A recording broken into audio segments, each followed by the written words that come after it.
WhatsApp audio. Mom? Bypassing me. No, not at the moment.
Good morning, guys. I can't hear anything, or is it just me? Have we started?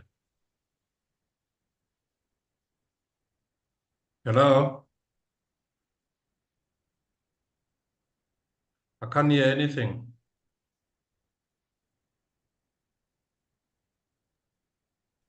I can't either.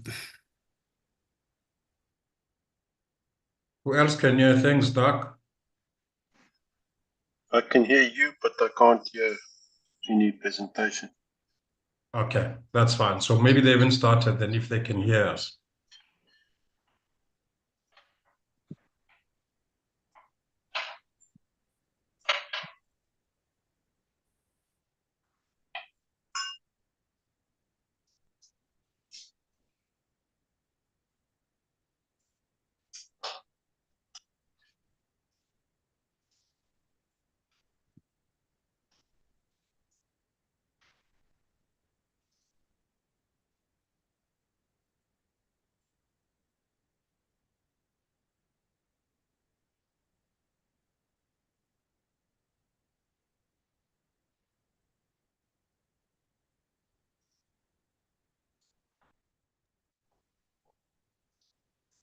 And then I'll share the program.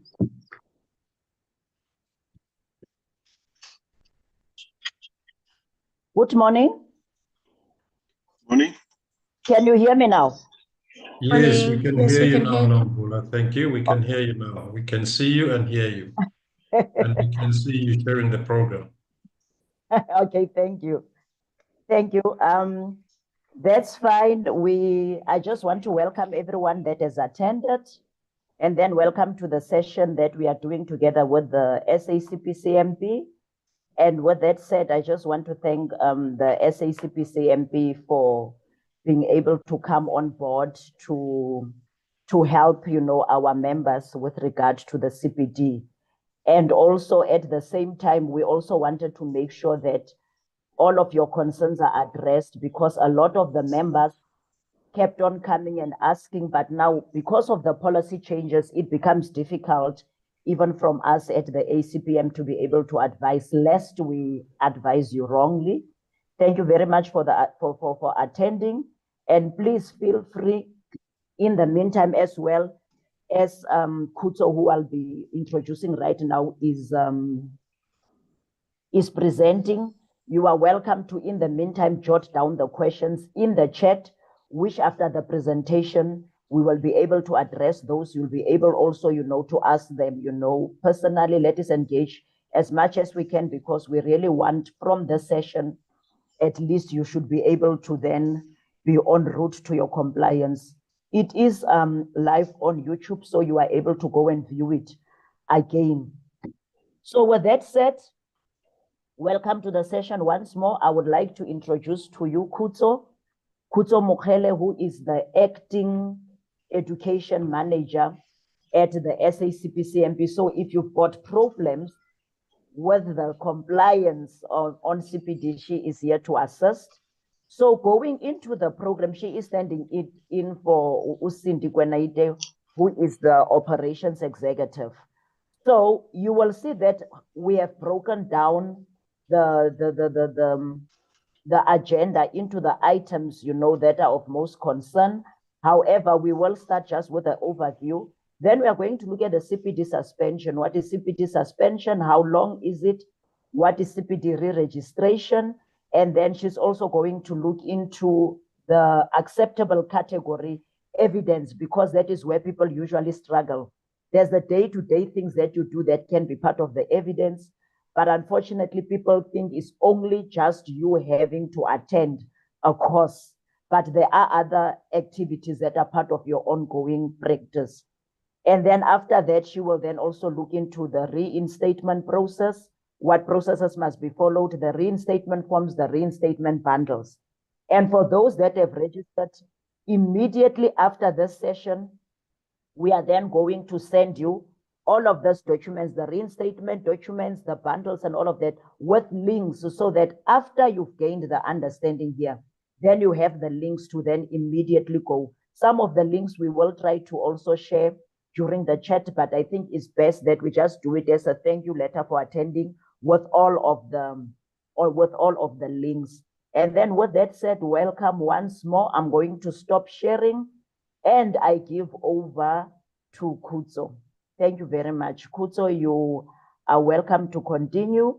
And then, as we said, please just feel free to write the questions in the chat. Thank you very much. Thank you so much, Prof. Nomvula. Thank you so much for the invitation, and thank you so much for this initiative.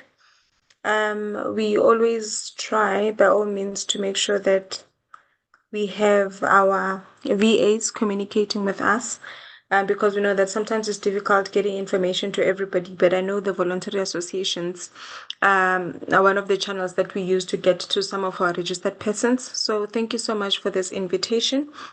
And as I've already been introduced, my name is Khutso Mokhele, and I am currently the acting education manager, but I've been a CPD coordinator for the past 3 years. So I believe that we will be able to get to the root of what is CPD and why we need to do it. So most of the time I know that I see some familiar names on the participants. So I believe some of you have an idea of what CPD is, and you maybe just want to know about reinstatement. And some of you do know CPD, but you just need to understand, for example, what is the acceptable evidence.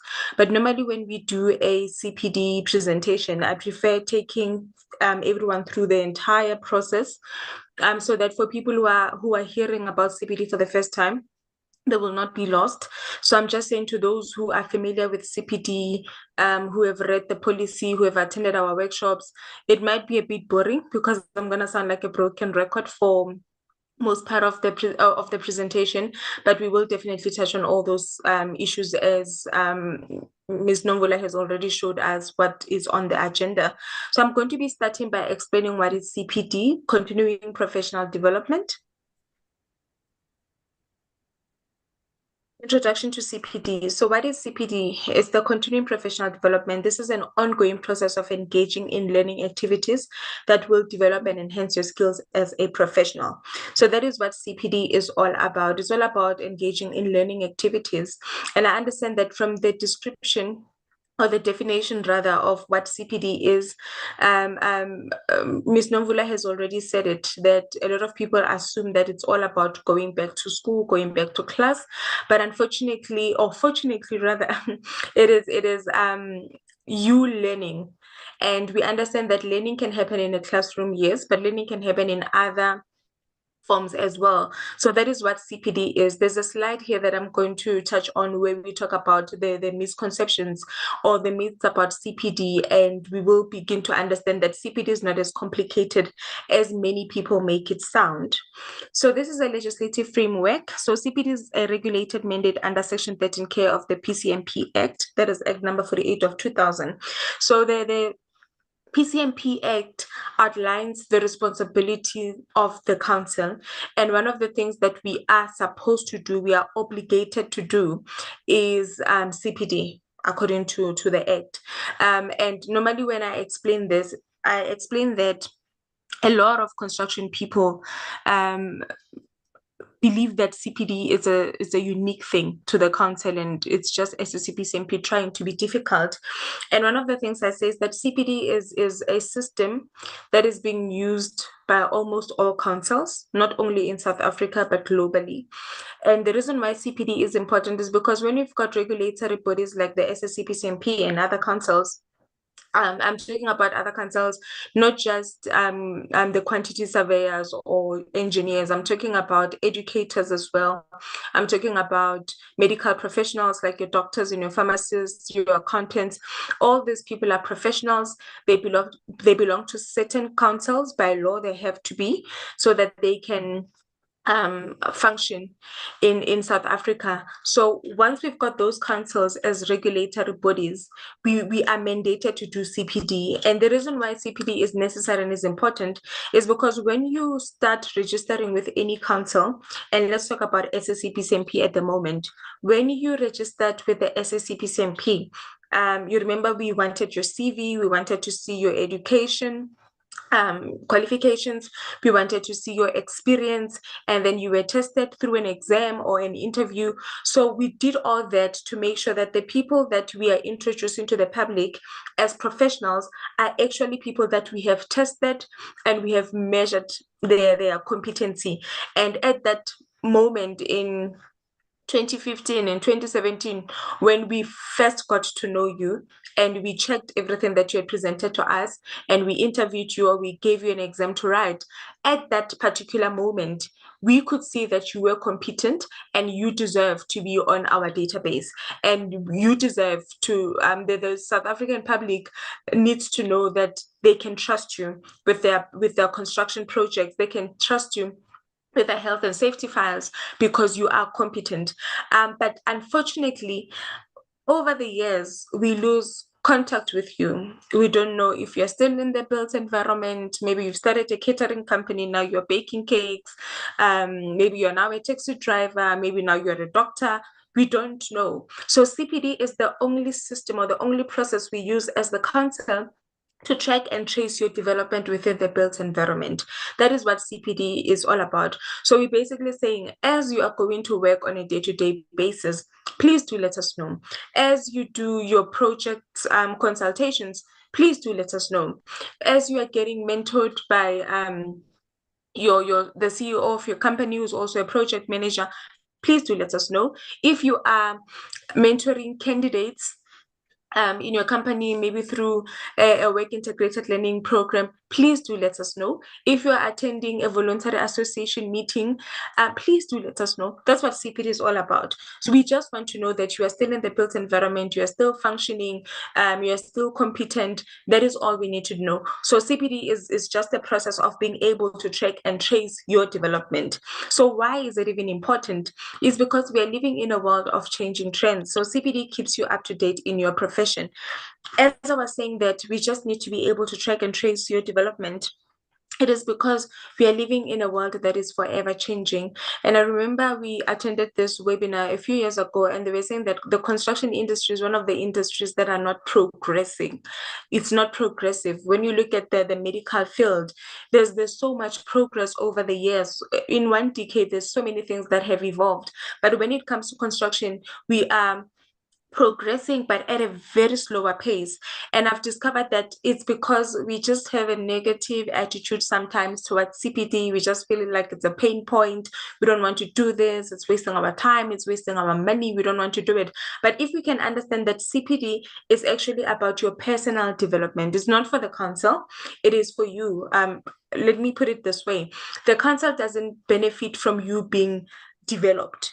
You are the one who's benefiting from being developed. For example, if you go and do your master's, that is CPD, but what it's going to do for you is it's going to make your CV look pretty, and also everything that you have studied, the researches that you did during your master's, they are going to benefit you. So when you put your LinkedIn profile, or when you put in your CV, the employer is able to trust you more because you've got a master's versus all the other applicants who have degrees, who've got honors. You are at an upper level.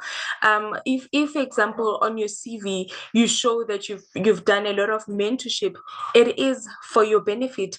And also, as someone who has sat for a lot of interviews, I mean, at different levels, I can tell you that one of the things that we look at when we're looking at to employ anybody in any field is that, are you a people's person? Are you someone who can work in a team? Are you someone who can work independently at times? And when you are now doing mentorship, those are the things that you can mention on your CV. I can lead a team, I can mentor people, I can train people, I get along with people at a work environment. So that is where all this activities that we have in regards to CPD, they are there to develop you. What the SACPCMP wants is for us to just keep track and trace of the fact that, oh, this person is really developing. When we suspended a lot of people, it was very sad, because people would come to us and tell us of the big projects that they've worked in and how many people they've mentored, and those people are now registered professionals. And I mean, it was sad, but unfortunately, if we can't track and trace, remember that we've got thousands of registered persons. We don't know each person by name. We don't know what each person is doing on a day-to-day basis. So CPD is the only way we are able to see. When you give us your profile number, your membership number, we go into the system and we're able to say, oh, this person has been working in the industry. They've been attending some important webinars. They've been mentoring some candidates. That is the only way we can relate with you as the council. So that is why CPD is very important. So, like I'm saying, many people were suspended. Some people, it was not because they were not doing things, it's because they never told us they were doing these things. So they were suspended because of that. So we should be able to track and trace. So when we are being audited, for example, as the CPD department, we are supposed to be able to show to the auditors that we are saying these people are competent because we've assessed them through the CPD process. And here are the competent people according to our database. So if you're not giving us your CPD information, we are assuming that you are not doing anything. We are assuming that you are not developing, and therefore you will be deregistered. And that is because also, as a regulatory body, we are forced to be doing this. We need to show our auditors that we are monitoring, we are regulating the industry. So that is why you need to do CPD. Right. So the misconceptions about CPD, number one is that CPD is expensive. I normally say you can do CPD on zero budget and you can do CPD for $500,000. It all depends on you. So for example, voluntary associations and other organizations like the ACPM, they usually do have CPD activities. Some of them are free, some of them come at a cost, some of them not even so much. I mean, you have to pay at times because there are things that the voluntary association has to pay for. They have to pay for the speaker, they have to pay for the system. But most of the time, especially with voluntary associations, they've got like free events. They've got very cheap webinars and sessions. So that's why I'm saying you can do CPD at zero budget. You might decide, I don't want to spend money on CPD because I do not have it, and you can. So what you need to do is just to pay attention in the industry and know when there are those government briefings that are free that you can attend. When the SACPCMP is hosting those free events, you can attend. Like we had the current meet construction health and safety workshop for the past 4 weeks. It was absolutely free. And then we do have those bundles that are very cheap. But also we must understand that if you're going to be going for free things, then it doesn't develop you like someone who's going to spend thousands of rands doing PhD, obviously. But that is why when you understand that CPD is about your personal development, then you put a price on how much you want to develop. If you don't have a budget, it's okay. Just think of activities that you can do at no cost. Because when I'm going to be going into the required evidence and the activities that you can do, you will see that most of them don't even require money. So you can do CPD at zero budget. And then the second misconception is that CPD is time consuming. So a lot of people believe they have to do CPD, like after hours, I need to go and do CPD. But CPD is actually most of the things that you do on a day-to-day basis. So as you're going to do that consultation, that is actually CPD. While you're working on that project, that is actually CPD. When you are on your project and you're working with a junior staff and you're showing them around and showing them things that you need to do, explaining the different stages, that is CPD. When you attend those government briefing, that is CPD. When you attend your volunteer associations meetings, that is CPD. If you're a lecturer, that is CPD. So it's not like CPD is something that you need to do outside of work. It is something that you can do while working. However, as I said, with money, with time as well is the same. So you can imagine that someone who's doing their masters, they have to go over the 9 to 5 to make sure that they do CPD. For example, now after work, you might need to go and attend some classes. You might need to do assignments over the weekends. So that is someone who is spending more time and more money for their CPD. And obviously the value of what they're doing, as opposed to someone who's doing CPD during their working hours at no cost, there are difference. There's a difference. So that is why, as a person, you just need to develop your own plan according to your schedule and according to your availability. And then the last one is that CPD is for the benefit of the council. Like I said earlier on, CPD benefits you. It benefits you, your own personal professional development. The only thing about the council is that we want to be able to track and trace. That's it. We just want to be able to track and trace whatever that you're doing. It doesn't necessarily benefit us as the council. It benefits you as an individual. What we are managing is the records. What we want to do is to make sure that we track and trace. So who must do CPD? I'm not sure if we've got candidates today, but if we do, you don't have to worry about CPD. If you're an applicant, you don't have to worry about CPD. CPD is only for registered persons. The reason why we've got this slide is because with other councils, for example, the quantity surveyors, if not mistaken, they do have CPD for candidates. We don't have CPD for candidates. We do have other programs for candidates, and sometimes we will even encourage our candidates to do certain courses. We will advise our applicants to do certain courses, but that is not CPD. It is the reason why we say it is not CPD, because CPD is continuous professional development. So we are looking at professionals developing, and as a candidate and as an applicant, you're not yet a professional as yet. So we do have programs for candidates and applicants, and we do guide them as to the things they need to do, but we don't call it CPD. So the reason why it's also very important to explain this is because some candidates do certain things while they're still in the candidacy phase. And they believe that once they get registered, then we can go back and say, oh, well, you did this 2 years ago, so you're compliant with CPD. CPD has to be current. So everything that you did as an applicant and as a candidate was what you needed to do in order to be registered. But once you get registered, then CPD starts, because that's when we need to start tracking and tracing your development. So now we've got a new CPD policy that was approved in 2023, and it was implemented from the 1st of April last year. And in the previous policy, as a registered person, you decided on what you wanted to do. You can do whatever, and we appreciated it and acknowledged it for CPD. However, with the new CPD policy, we've got what we call competency standards or competency framework.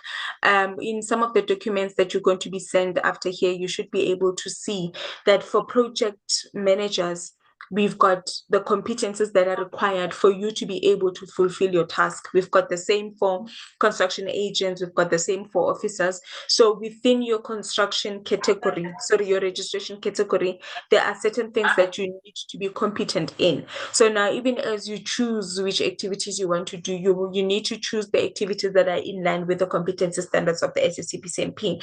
And one of the reasons why this is important is because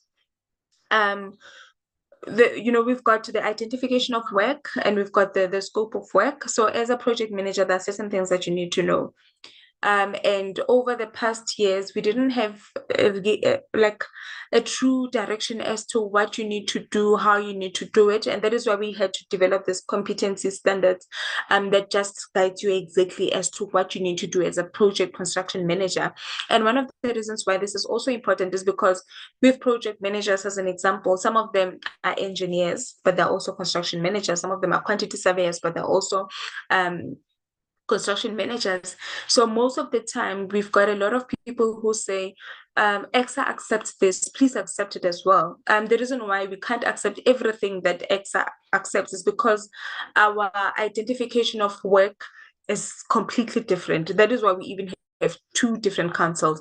The other one speaks to engineering, the other one speaks to project management. So sometimes you've got the dual registration, but in your job spec, there are certain things that you're doing that align to what EXA requires you to do, and there are certain things that are aligned to what the SACPCMP expects you to do. So that is why some of the activities that you might do, yes, they might work for both EXA and the SACPCMP, but most of them, they might not work. So that is why you might need to, if you've got a dual registration, you might need to look at the activities that will speak to EXA and the activities that will speak to the SACPCMP. And if you're very smart, you might look to the activities that might benefit you for both councils. So it's just a matter of knowing what is needed by EXA and what is needed by the SACPCMP.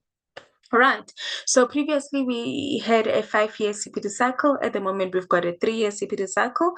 So you have got only 3 years to be compliant with CPD. And with the previous CPD policy, if you're not compliant, we had the remedial program. If you're not compliant, we had the suspension, which is what a lot of people are going through at the moment. And after the suspension, then you will be deregistered. With this current CPD policy, you are expected to be compliant within your 3-year. And if you're not, on the 4th year, you will be deregistered. So the whole suspension, reinstatement, and we won't be doing that anymore. And the reason is clear, I believe, is that we need to make sure that the people who are on our database are competent. So now when we add things like remedial program and this and this and this, we end up having people who are in the built environment for like 6, 7, 8 years, and they're not competent, and we're not keeping the track and trace, but we're just giving them longer time to be in the built environment while we cannot account for them.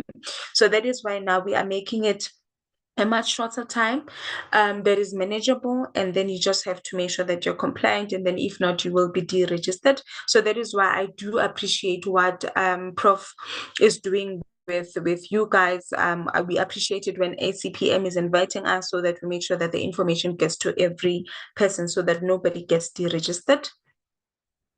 And then we've got 4 categories now. Previously we had 3, but it's almost the same categories. It's just that they are phrased differently now. So the first one is professional practice, execution of professional and technical duties. So professional practice is more like your category C. If you're familiar with the previous policy, this is your category C. So this is where you get CPD for just waking up in the morning and going to work. It's simple as that. That is your professional practice. And then we've got personal development. Personal development will be mostly category A, non-core. So you remember we had category A, non-core, where we said, as a professional, you must not just look at construction-based issues. You must also look at developing yourself as a person. As a person. So this is what we were talking about, and this is the ongoing of personal development of personal qualities. So any courses that you're going to do on leadership, on mentorship, on public speaking, on writing, computer courses, your AI courses, all those things, we consider them personal development. We also consider qualifications like your masters, your PhDs, your degrees. We also consider them under personal development. And this is a bit tricky because those are mostly construction courses that you're going to be doing, but we recognize them under personal development.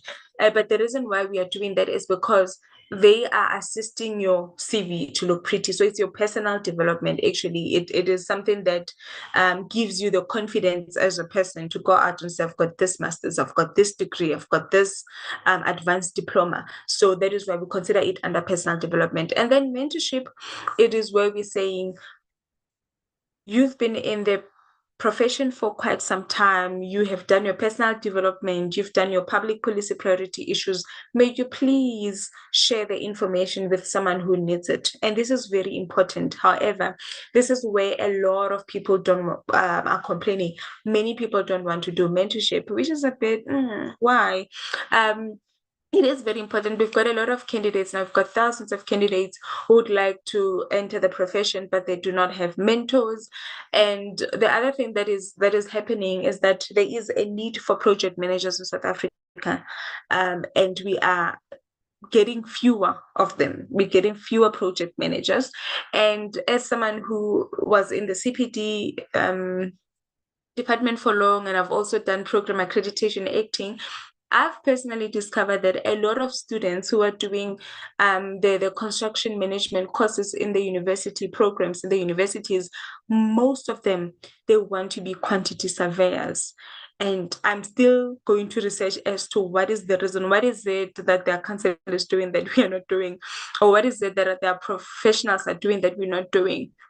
But that is the problem. So we're having most graduates graduating, yes, with the course that we accredited, but most of them want to be quantity surveyors.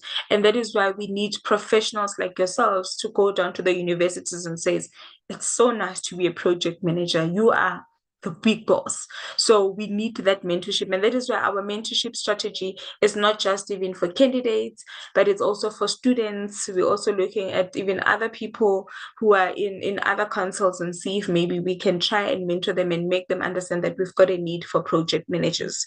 And then public policy priority issues. This is keeping up with the latest ideas, technology, and regulations. So I spoke about government briefings earlier on. So those government briefings, we consider them as part of public priority issues because they're talking about regulations and legislation sometimes, and then also latest ideas. So if you're attending those BEAM conferences and you're attending things like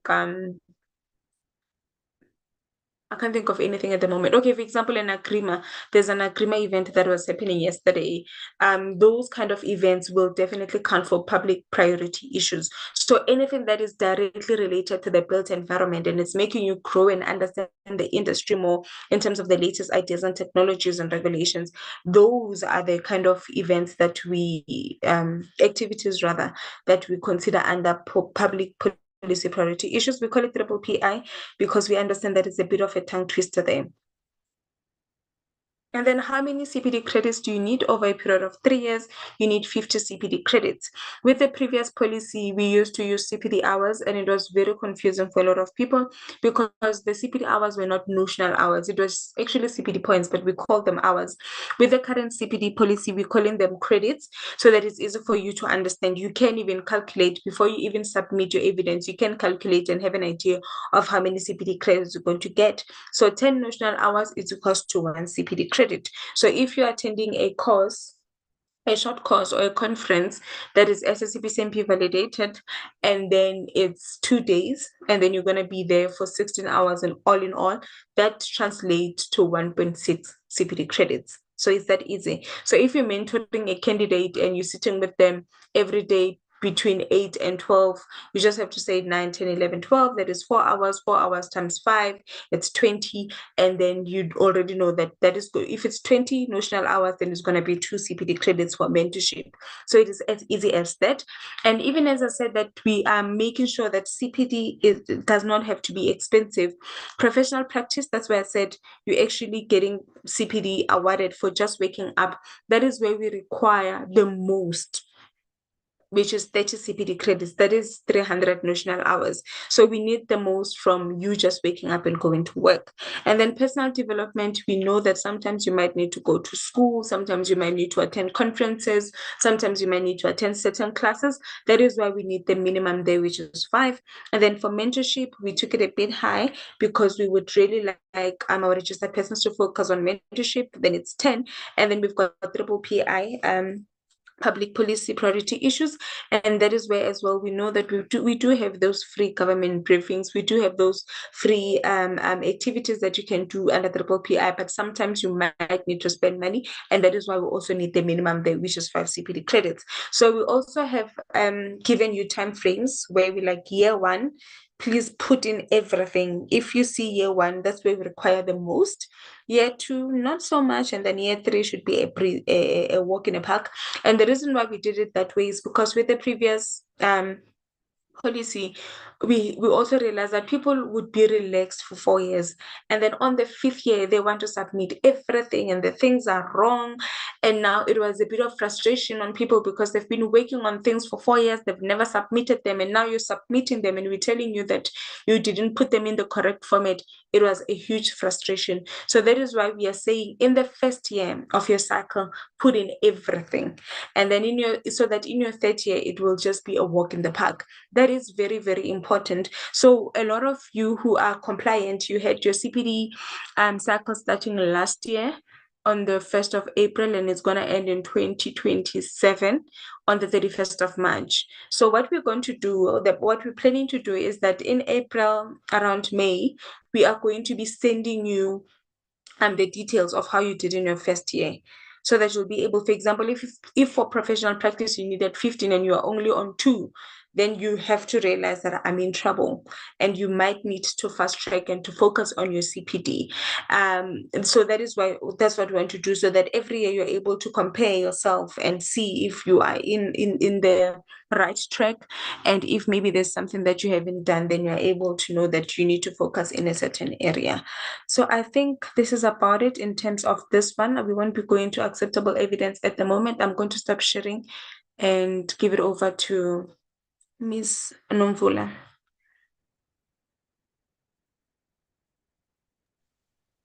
Okay, thank you, Kutso. I think at this point, we've just finished the first section of the program.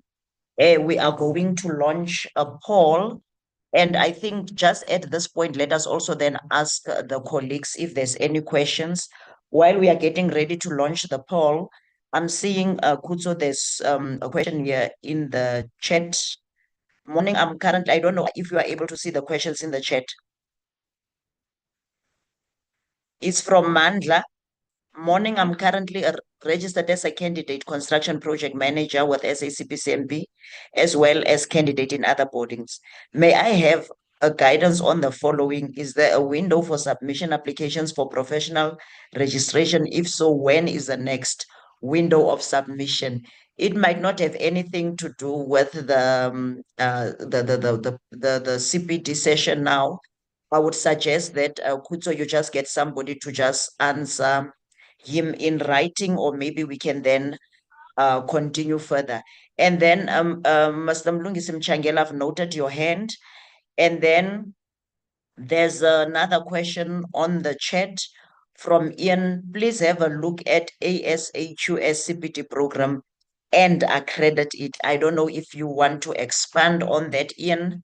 Ian, would you want to expand on that before I then attend to Mlungisi, who's got his hand up? Because I'm not sure that I understand the question. Yes, thank you very much. I think the ASIQS has been very successful in setting up a program for their members. There's if you go into their website, you will find the CPD program there. Basically, they're inviting speakers on a weekly basis, and they actually facilitating people to speak on subjects for CPD. So you pay a minimal amount as part of your annual subs. I think it's something it's less than 1,000 rand, and you get like 70 or 80 hours per year by just attending these webinars that they facilitate. It's been very successful. No problems with getting enough CPD points.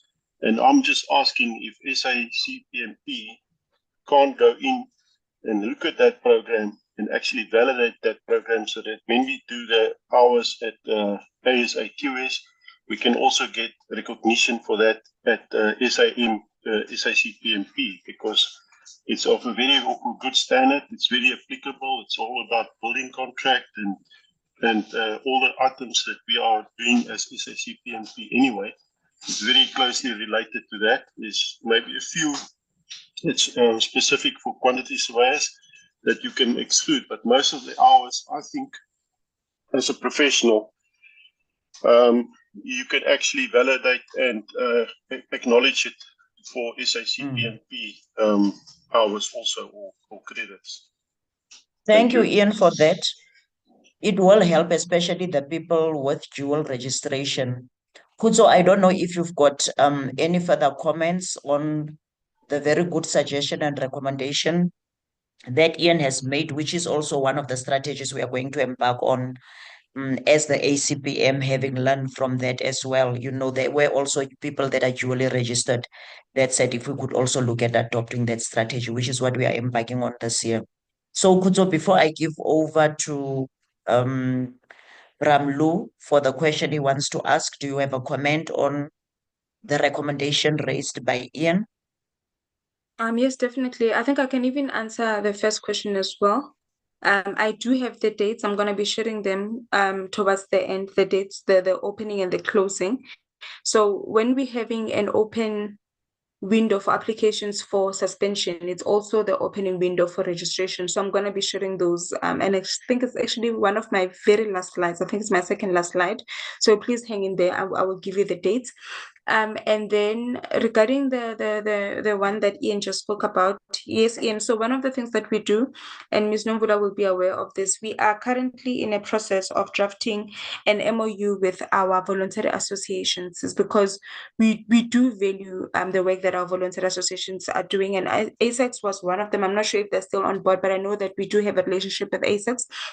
So what voluntary associations are expected to do is that they do have these events, and that's activities, and that is why I spoke about most of the time voluntary associations have these activities at a much lower cost, and we encourage our people to actually focus on the voluntary association activities because they are usually very, very cheap, if not free.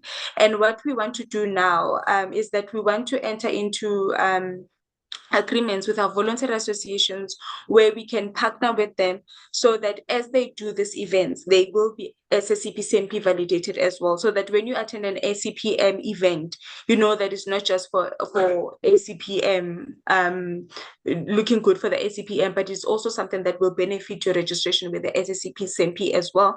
So that is something we're definitely looking at. Unfortunately, as the council, as a regulatory body, it is not easy for us to do something like ASACS and ACPM and have a lot of activities like this because our actual mandate is registration and CPD. So us doing those free courses, it's actually an add-on. So that is why we can't do them on a regular basis like our voluntary associations can.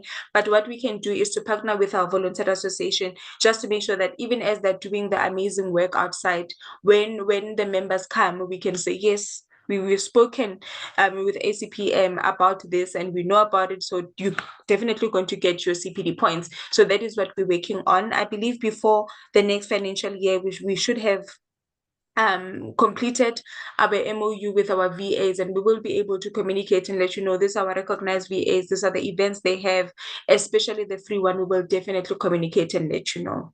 Thank you. Okay, thank you, Pramlu. Let me hand over to you. And after your question has been answered, we will launch a poll.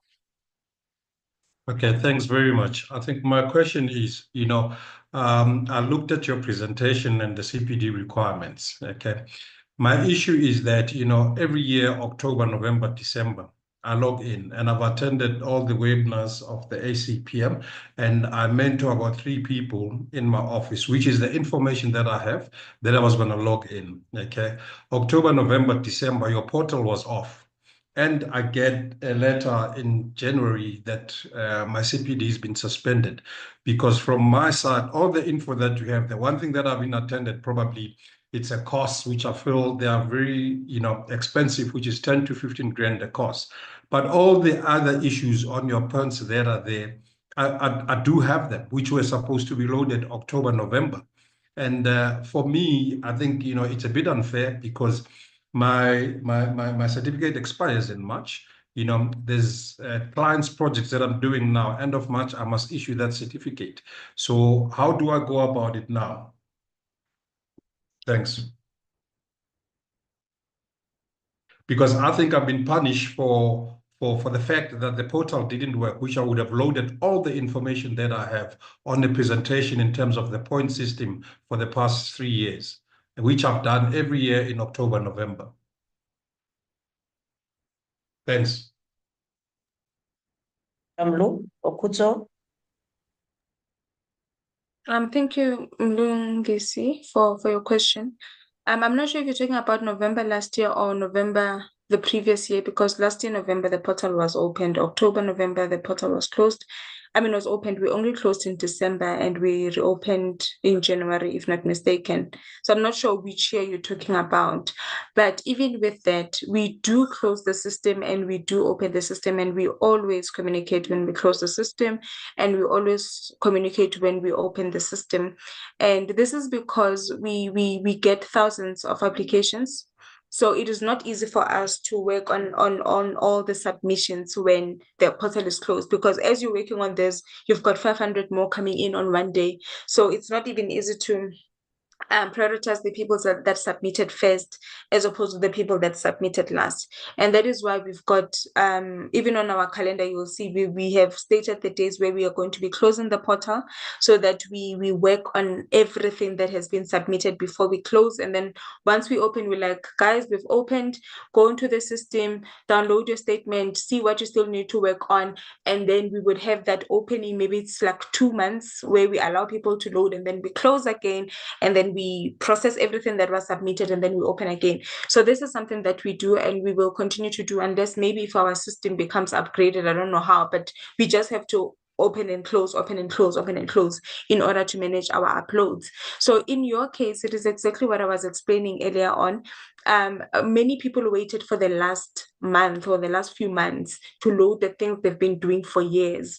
And now when the system was closing, because we had now to action, many people felt like it was unfair. I wanted to upload, but the system was closed. But if you can just remember that the system has been opened for the past 5-6 years, and people were not uploading, and we did the remedial program, we did the workshops, we communicated via Shapeshifter. And I remember there was a time we actually even had a volunteer association meeting where we invited all the volunteer association to speak. And unfortunately, for example, look at today, we've got less than 20 people who are here. So most of the time when we do make this kind of communication channels to communicate with our people, they don't attend. The only time people start paying attention is when we say you are suspended, and that's when everyone's like, oh, why am I suspended? So unfortunately, you are in the case that you're in, but let me look into your case and see if you are indeed suspended, and if you're suspended, what are the reasons, and then maybe hoping there was an error from the SACPCMP and you can be reinstated. But if we look at your record and you had not submitted anything at all, and if you look at the dates where you said the system was closed and it was not closed, then unfortunately we can't help you. But if you do have some records that were, for example, incorrectly rejected, then we can relook into that. So I would say send me an email. I'll share my email address in the chats, and then you can send me an email, and then we can investigate your matter. Now we will definitely let you know if you do have a leg to stand on, or if unfortunately your suspension was justifiable, then I will definitely let you know. I really appreciate it. So as I say, I'll send you the emails that we try to, like you say, I know that you close and open, but you couldn't load onto the system when it was open. you couldn't load. And I send emails, said, I've been trying to load, I cannot load. But not to create a dialogue, I appreciate that. If you can drop in your email, and I'll send you all the emails that I have sent complaining that I cannot load. And you can look at 21, 22, 23. I've loaded all the information from 2021, 22, 23. It's 2024. I normally load every year, October, November. So I'll wait for your email and I'll send you that information. Thank you very much. I appreciate that. Thank you. I was going to actually suggest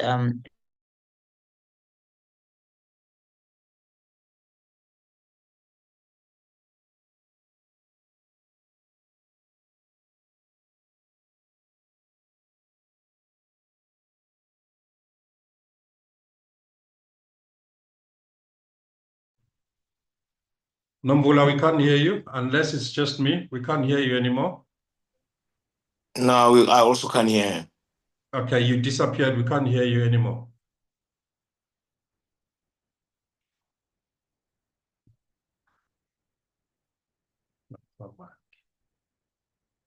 for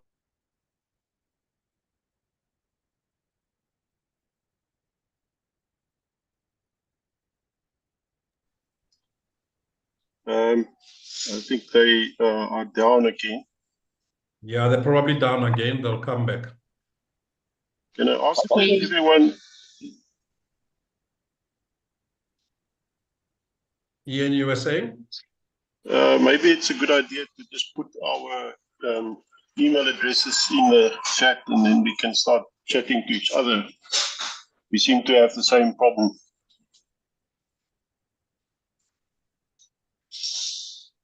I'll put my email on the chat, Ian.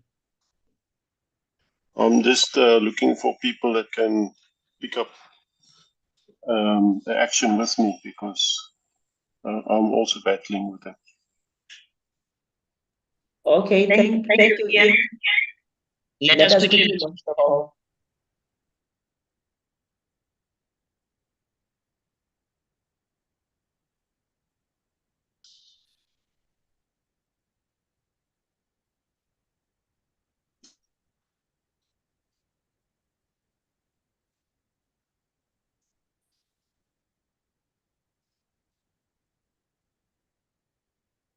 So what must we do? What has popped out in Yes, in you the can start call? answering the questions.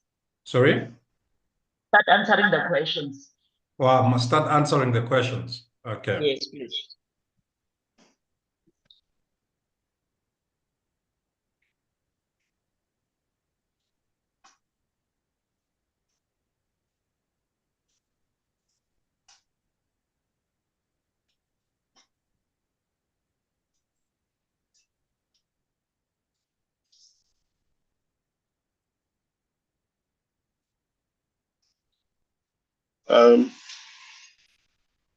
Is it possible to ask another question? Can we please first deal with the poll? Okay.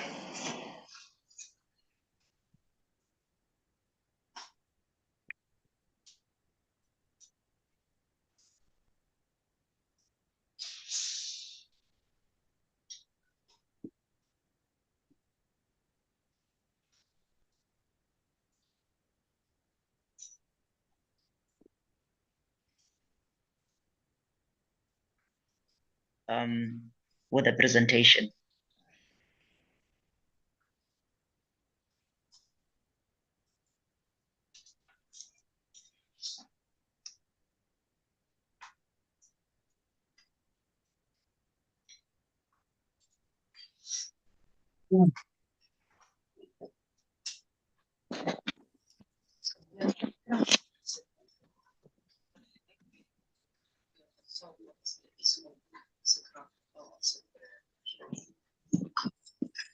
Kyk eens op batterye.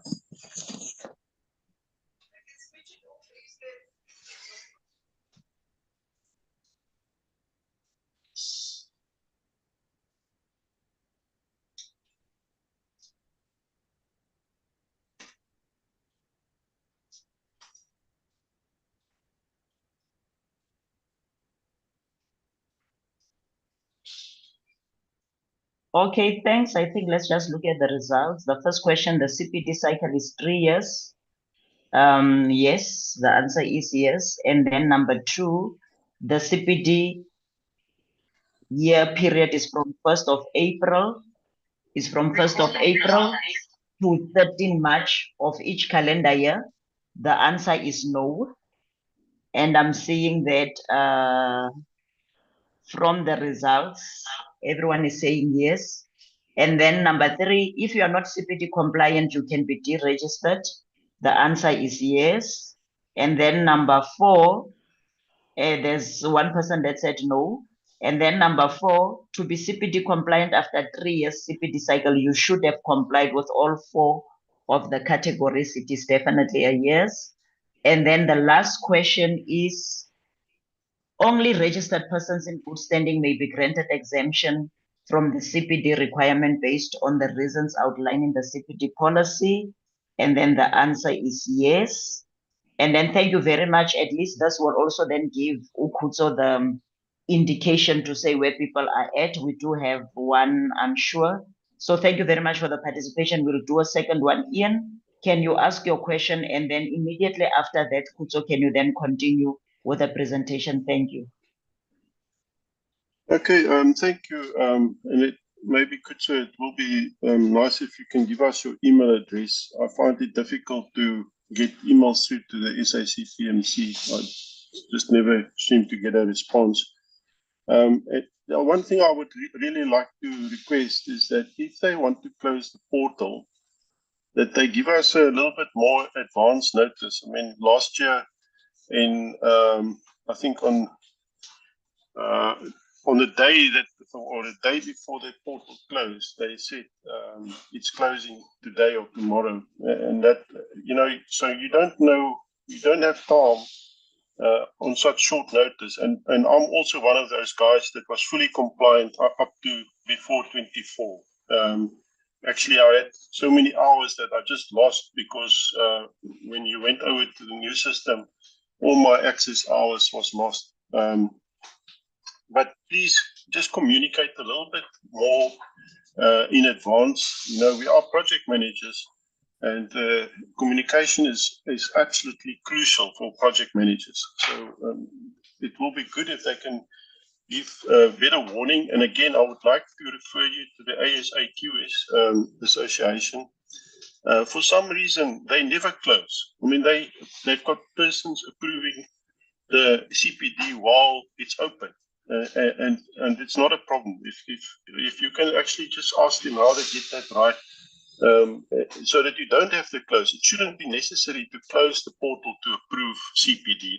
That shouldn't be like that. Thank you. Thank you, Ian. Kutso, you can maybe comment on that and then continue with the next session. Thank you so much. Yeah, Ian, I think one of the things that we also need to understand is that voluntary associations and the councils are not the same. And in terms of the work that is required of the council is completely different from voluntary associations, and even the numbers of the people they are working and dealing with on a day-to-day basis is completely different. So that is why with the councils, things will be a bit different. If, for example, you benchmark in between councils, then it's definitely something we can say, how is EXA doing this?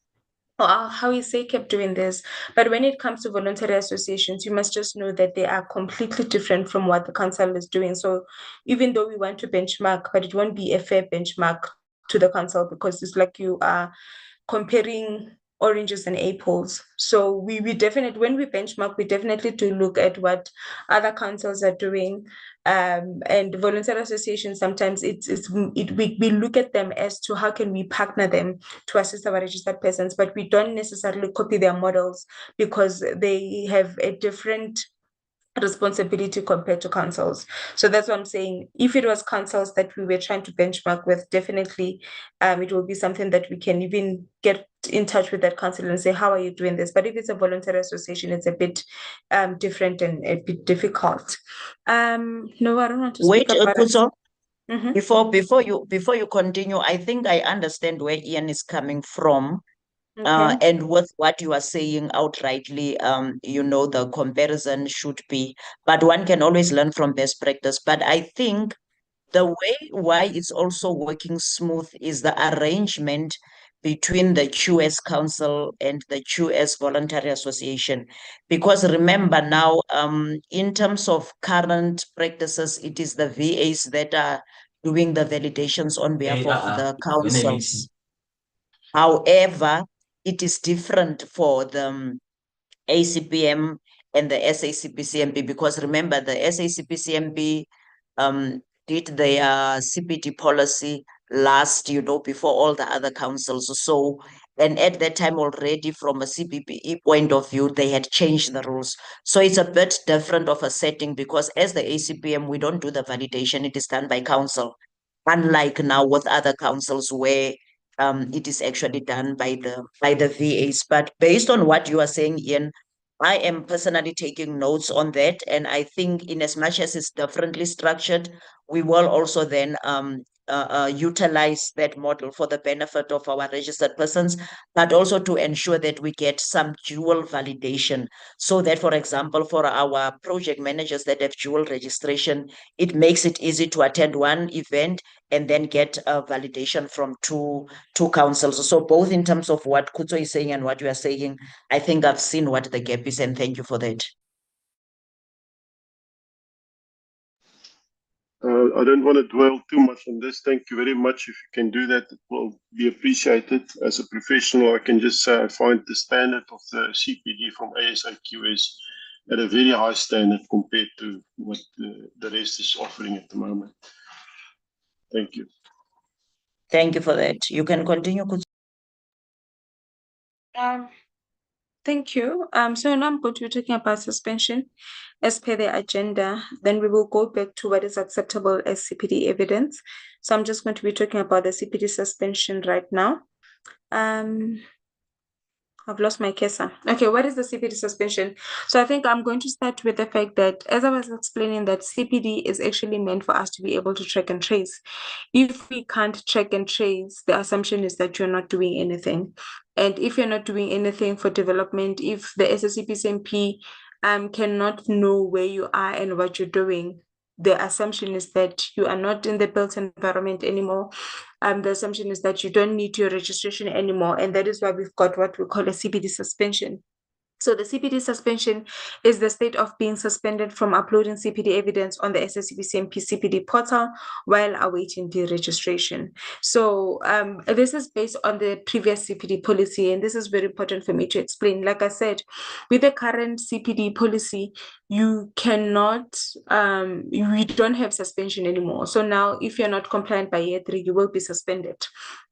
But now with people who are currently suspended, it is because of the previous CPD policy. And remember, when we're facing out a policy, we need to do so gradually. So we couldn't just say, oh, we are implementing your CPD policy, then everything from the old policy we discard it as well. So we had to make sure that we close that old CPD policy so that we can fully implement the new CPD policy. And that is why we currently have suspension. In the future, we will not have this suspension. So suspension means you are not going to be having access to the CPD portal while you are waiting deregistration. When we used to do the previous CPD policy presentation, I would say being suspended is basically meaning that you are on the death row. There is nothing that you can do to redeem yourself to the suspension. The only thing that is following is deregistration. The council was only allowing people to keep their registration for 1 year so that you can close off your project, so that you can tell your boss what's going on. That was the only reason for suspension. And this happens when a registered person fails to be compliant with CPD over a period of 5 years, in line with the previous SACPCMP CPD policy. We had 5 years previously, so if you're not compliant, we had the program, no, what is that? The remedial program, sorry, on the 6th year, and then on the 7th year, it will be suspension, and then eventually then it will be deregistration. So how long is the CPD suspension? The CPD suspension will last for a period of 1 year. So everybody who was CPD suspended last year, you must know that the 31st of March 2025 is the last day for your suspension, meaning that on the 1st of April, you will be deregistered. And these are some of the questions. This is the slide that we had from last year when people were saying, now that I'm suspended, should I pay my annual registration fees? And yes, you had to, because you would still get your certificate. So the answer was definitely yes. In the next financial year, there won't be any need for you to get your certificate. And if you have paid attention, you will realize that people who are compliant, they've already received their annual fees invoice. And people who are suspended didn't get their annual fee invoices because you can't pay anymore because you will be deregistered. Is it necessary to pay my annual fees? Yes, definitely. Previously. And then, am I allowed to work in the built environment if I am CPD suspended? Yes, you were allowed until the 31st of March 2025. So once you are deregistered, you cannot be a project manager, basically, because now you don't have your SACPCMP registration. So that is what suspension is all about. I don't know, that was very short. I don't know if I should go now into what is the CPD re-registration so that we can now, because I feel like I just gave people bad news. Maybe we can now go into the good news. Continue. Yes, Yeah. and maybe also just go through the forms. Yeah. All right, okay. So what is the CPD re-registration? So previously, we didn't have a CPD re-registration. So according to the previous policy, if you were suspended and eventually being deregistered, then you had to start the registration process from the beginning, the way you started when you registered with the council for the first time. But last year, we were able to go to the council and plead that we do have a CPD registration, and then it was granted. So this is something that is very new. I think it was approved last year around May. So a CPD reinstatement basically means that registered professionals who are deregistered can apply for re-registration. So instead of going back to the registration route, we are saying that we have created a backdoor entry back into the built environment. That is what the CPD reinstatement is all about. And even as we've shared about CPD, that we are required to do CPD. So if you don't do CPD by law, then we are supposed to take measures, which is part of us being a regulatory body. If we can't track and trace you, then it means that we cannot account for you. We do not know you. We don't have a relationship with you. So we have to cut ties with you. That's what suspension is all about. And we are supposed to do that according to the Act. And then the eligibility for re-registration. So re-registration is not just for CPD, it's also for people who were deregistered because of they couldn't pay their annual fees. It is also possible for the people who relocated and now they're coming back to South Africa and they want their registration. And it's also for people who temporarily withdraw from professional practice because of illnesses. So you've been sick or maybe you got injured at work and for 3-4 years you are not working, but now you are fine and you want to come back, you can apply for re-registration. But our focus is the box in gold for the people who were being deregistered because of CPD compliance. This is new, it wasn't there before. So if you are being deregistered for CPD, you can get your way back. And then there is an acceptable period of non-renewal of registration. So for example, if you got deregistered, if you will be deregistered on the 1st of April, you've got a limited time to be reinstated. As per our rules, at the moment it's 18 months, but I know that it's gonna go significantly down. And the reason why we had to reduce it from 18 months, the council is reviewing this, it is because it will be a careless mistake for the council. Remember that people who are currently suspended at the moment, those are people who had their CPD cycles 2015 to 2020, 2016 to 2021, 2017 to 2022, 2018 to 2023, and 2019 to 2024. So these people have already had their 5-year CPD cycle, and some of them had their remedial program year, which is 6 years now. They had the suspension year, which is 7 years now. So most of them have not been compliant for 7 or 8 years already. So if we're giving them an additional 18 months, we're basically saying this person was in the built environment for 9 years and we couldn't account for them and they didn't even face any repercussions for that. So that is why the council will take it significantly down to just a few months. I can't say which how many months it's going to be at the moment because it has not been approved by council, but it is very important for me to emphasize it so that if you are suspended, just know that you'll have between the 1st of April and up until a few months from the 1st of April for you to be reinstated. So as I'm going to be giving you the dates of the next opening windows, please take them down and make sure that you apply for reinstatement while you still have time, because after that, then you will have to go through the normal registration route, which is costly and is time consuming. So let's rather take advantage of the re-registration. And then in order for you to be reinstated, there is an application form that you need to complete. It's called Annex A. So on some of the documents that are going to be sent to you by Nomvula today, you will see those templates, and we also have them in Word documents. So you can get access to this. So it's an application form. It's a very simple application form. It's about 1 page. It's just a 1-page application form that you need to complete. And then you also have to give us a certified copy of your ID. This is because we haven't seen you in the past 8 years. We don't know if you are still the same person, so we'll definitely need a certified copy of your ID. Please make sure that it's certified.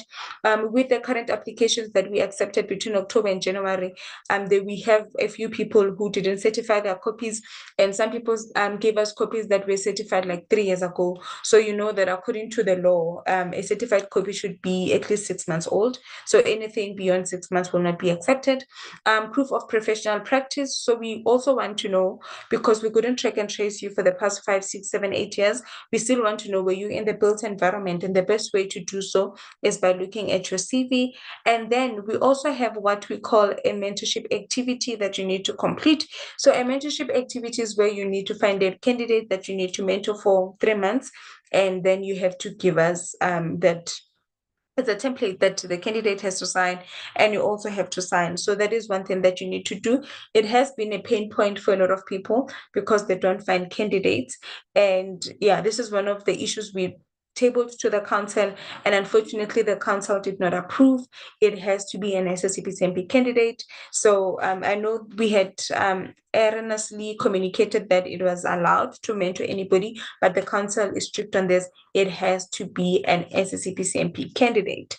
And then number 5, re-registration bundle completion certificate. So in addition to everything that you need to submit, 1, 2, 3, and 4, we also require you to do a bundle. A bundle is educational videos from the SACPCMP that we have, and then you can get them on your profile and you can do them so that you can be accepted back.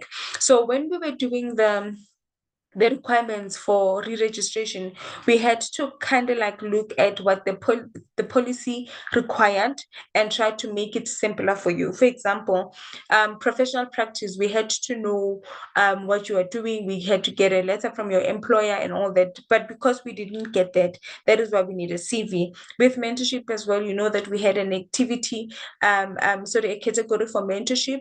So we're saying do that as well. And then for number 5, it's category A. You had to attend certain courses and conferences. Because you didn't do that, that is why we're asking you to purchase the bundles. Obviously they come at a cost, and it's you know, it's money, it's real money that you might need to spend. But at the same time, when you compare what you will have to spend and the time you have to spend, which is like a 3-month mentorship activity, compared to the people that were compliant, who spent years doing mentorship, who spent thousands of rands maybe doing different courses, this is the simpler, the cheapest, and a quick way of being compliant. It's actually unfair to the people who are compliant because they had to do more in order to keep their registration, and the council just made it very easy for people to re-register. So we had to do that. And this is not part of the Act of Parliament. We don't have to do this. It is just us being human and understanding that we don't want people to lose their jobs, and what is the best way we can do to re-register them, but still make sure that we uphold to the strict Act requirement. And this is what we came up with. So on the mentorship activity, you will see there's a form that has activities that you need to do. A frequently asked question is that, do I have to speak to my candidate about everything here? And the answer is no. You can choose one, you can choose two, you can choose all of them. It all depends on what you're comfortable with and also what the needs of your candidates are. So once you've got a candidate, you'll ask them, these are the topics that we can cover. Which area do you want me to focus on? And they can say, actually, conflict resolution and management, that's what I'm looking. And then if you're comfortable, then you can just do conflict resolution and management. But as you speak into them, you might actually realize, actually, they also need stakeholder management, and you're comfortable with that topic, then you can choose stakeholder management. So it's up to you as to how many you need to do, but it has to be something from this list. So you can't just decide on something that you want to do. This is based on the competency areas, as I've already explained. So even with candidates, these are the things they need to be competent in. So that is why we're asking you to mentor them on something that will definitely count when they have to register now as professionals. So we do have the reinstatement bundle. So the reinstatement bundle is made up of 3 bundles for PCM, guys. It's only 2 for CHS. So for PCM people, which I believe ACPM has a lot of PM project managers and CPMs compared to other voluntary associations. So I'll just focus on what project managers need. So there's a PMI bundle, and you've got an option between communication and technology. So if you go into your profile to purchase the bundles, you will see that you've got 2 bundles. You don't have to buy 2 of them. You just have to buy 1. If you want a PMI course on communication, you will choose the communication PMI bundle. If you want technology, then you'll go for the second one. So you have to choose one of those. And then you also have to do a mentorship bundle. So a mentorship bundle, it's a webinar series that we did a few years ago with Mr. Steve Leach and Mr. Moseneke, where they were guiding professionals as to what you need to do in order to mentor a candidate. This is very, very important. I know some of the information there is a bit outdated because now we're also moving into the new policy in terms of registration, but generally they will give you insight as to what you need to do, what is a logbook, how you need to complete a logbook, and once your candidate is done with the logbook, where do you sign and where does the candidates submit the logbook. So it is very, very important, and that is why we wanted to include it there. So you've got those 2 bundles that you need to do in order to be accepted back. And then obviously there will be costs.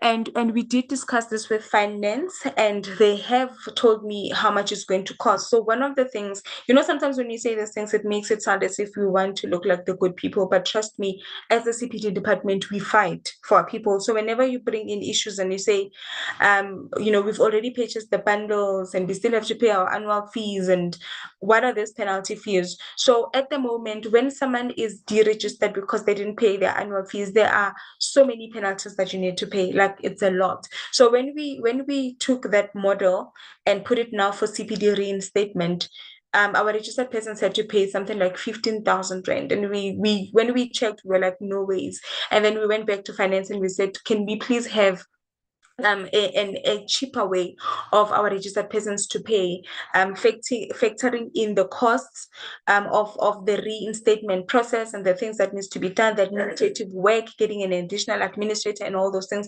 Once we factored in the cost, then they give us a fee, and I don't want to give you the exact number because I don't have a signed document as yet, but let me just give you, it's between 1,000 rand and 2,000 rand. So that will be the penalty fee that you need to pay. So for people who were suspended and they did the reinstatement application and everything is fine, you will be getting your invoice soon. So your invoice will include your annual fees, and then it will also include the penalty, and the penalty is somewhere around there.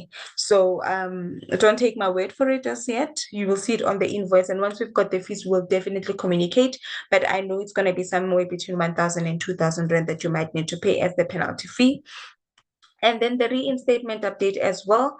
So so part of the previous CPD policy was that you have to be deregistered in order to be reinstated. That is the policy, and we have to follow the policy to the dot, like I'm saying, because we are being audited, so we can't just make up rules. But one of the things that was done was that we went to council and asked them, is it possible for us to open the reinstatement before people are deregistered, because a lot of people are going to lose their jobs, and we want to see if maybe we can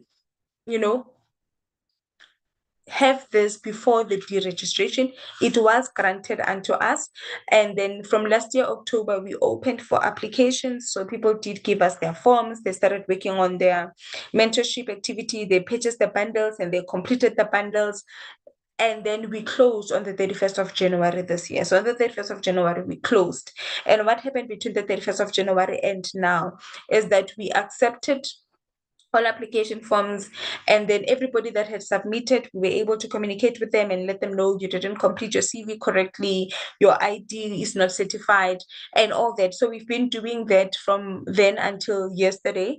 And then yesterday, now we've got a report of the people who are going to be deregistered, but we also have a report of the people who are going to be getting their annual invoices and be reinstated because they did what they were supposed to do. So every suspended person, will be deregistered as of the 28th of February, which is next week. It wouldn't have an impact for you in this financial year because you already have your certificate, but this is us having to do what the policy says. You have to be deregistered on the 28th of February.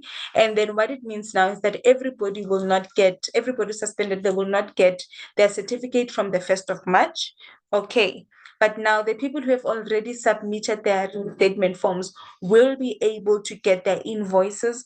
I'm not sure if it's on the 1st of March, the 31st of March, or on the 1st of April, but I believe it would be on the 1st of April. And that is because of finance issues and all that. We would have loved to give people invoices now, but unfortunately, because of finance issues, we can only issue the invoice on the 1st of April. So basically, if you've already submitted your things and Pindile has maybe communicated with you, everything is okay, on the 1st of April, you should get your invoice. As soon as you get that invoice, please make sure that you pay so that within the first week of April, you will be reinstated and you will get your certificate.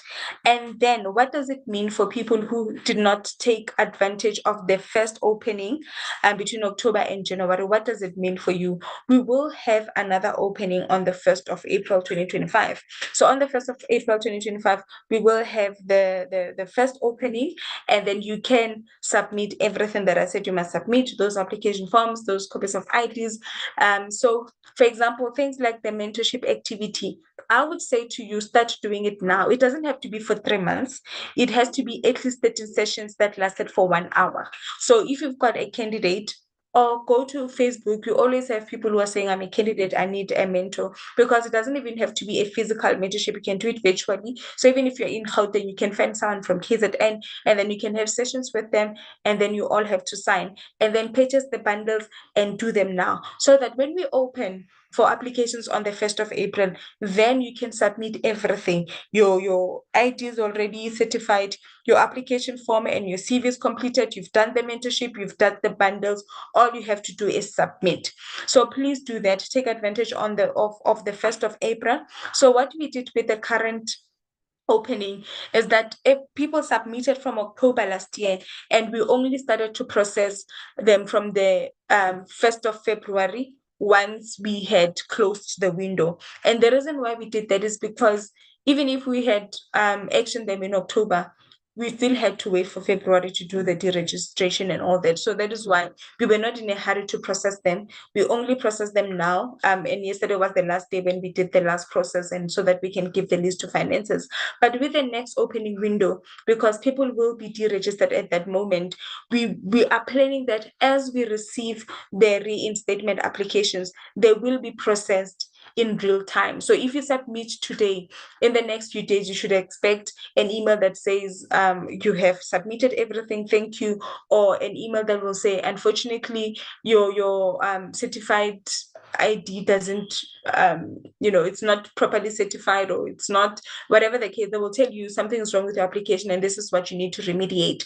And then you have to go and remediate and then bring it back. And then as soon as we do those, so we're going to do them in batches. For example, the first week of April, on that week, we've done this once, we're taking them to finance, please invoice. The second week of April, we're going to be doing that. So that is why I'm saying, if you are suspended, start doing the activities now so that you are ready on the 1st of April with everything, so that your things will be processed much quicker.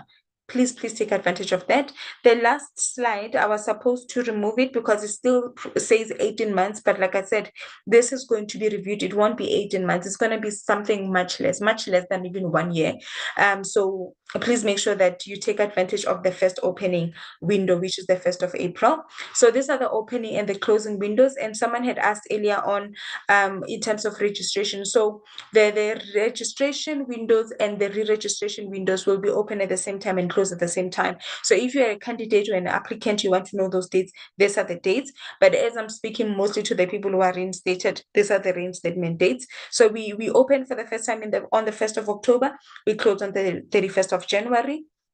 And we had about, it's not even a lot, it's not even 100 people that submitted. Trust me, that's why sometimes when people are complaining, SACPCMP doesn't help us. I'm like, we try, we communicated, we did suspension workshop, we did the reinstatement workshops, and we have never had more than 500 people in the suspension workshops. We have never, and we've got thousands of people who are suspended, but it's like people don't want to do it. They will only pay attention from the 1st of April when they discover that they can't get their certificate. So that is why, as you get the information, please act on it very quickly. So we close on the 31st of January. We will open again on the 1st of April, and then we will close on the 16th of May. And then we will open again on the 1st of July, and then we will close again on the 15th of August. So these are the opening and the close windows. If you've got your camera, please take a picture of this because this will be very important. But I know the presentation will be sent to you, so you will have this information. But just that you know, and you can have the calendars on your laptops, on your cell phones, so that you don't miss this date, and make sure that you will be reinstated. And I think from the opening and the closing windows, you can see how many months you've got to make sure that you are reinstated. It's not a very long time. It will be officially communicated to you how many months it should be. But from this, you can tell that you don't have much time. So you are basically left with 2 open windows for you to be reinstated. If you don't do this, unfortunately, at some point, you will not even be allowed to go through this route. You will have to start the re-registration process again. And then these are the email addresses. I'm still going to go back to obviously the things that you need and how to upload in the system. This is usually my last slide, but since we are here, let's talk about it. So let us know how we can assist you. So for your application forms, please send them to cpd.reinstate@sacpcmp.org.za. So submit those documents from the 1st of April. And then in terms of mentorship, if you're struggling with mentorship, if you need a candidate, please send us an email on that email address. But I must say, we are struggling to find candidates who are interested in this program. And there was a time we were talking to candidates, and the candidates are like, yeah, they're only mentoring us now because they're desperate.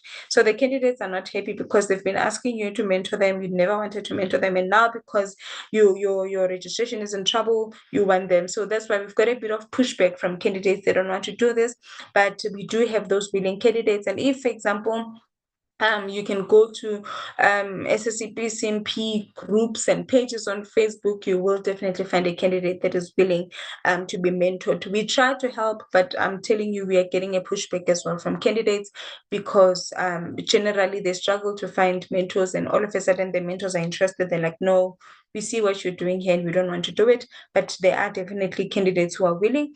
And then if it's CPD, if it's your issues with system uploads and anything like that, you must either send it to PCM or CHS. Email addresses there at the bottom. So that's all that you need to do.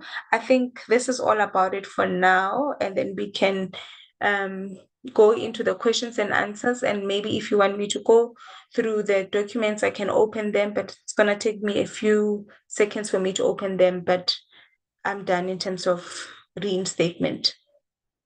Okay, I think let's take some questions. And let me just answer this one. There's one from Isaac Peter saying, how do we get CPD points for attending this course? This one is telling you how to be CPD compliant. So you can't get CPD hours even for this. It's just an information session. It's not validated. So council does not give points for this one. Yes. Can I add on that? I normally say that you don't get a qualification for attending an open day. So this is more like an open day. So that is why Yes. when we speak about CPD compliance, we don't issue CPD credits. Yes, okay. Bramlu, your hand is up. Thank you. I was trying to mute. I just need to ask, I understand everything that you've said. If I submit, right, by the 15th, let's say in a week or two, would I be able to get my certificate, or are you going to concentrate on the dates that you call open dates where you start looking at it? Because the frustration or the issue is that some of the projects that we do, the client, once it's expired on the 31st, they ask me to issue the certificate, the registration certificate, immediately. So how long would it take if I take let's say by the 15th latest, I've submitted everything because I got all the documentation.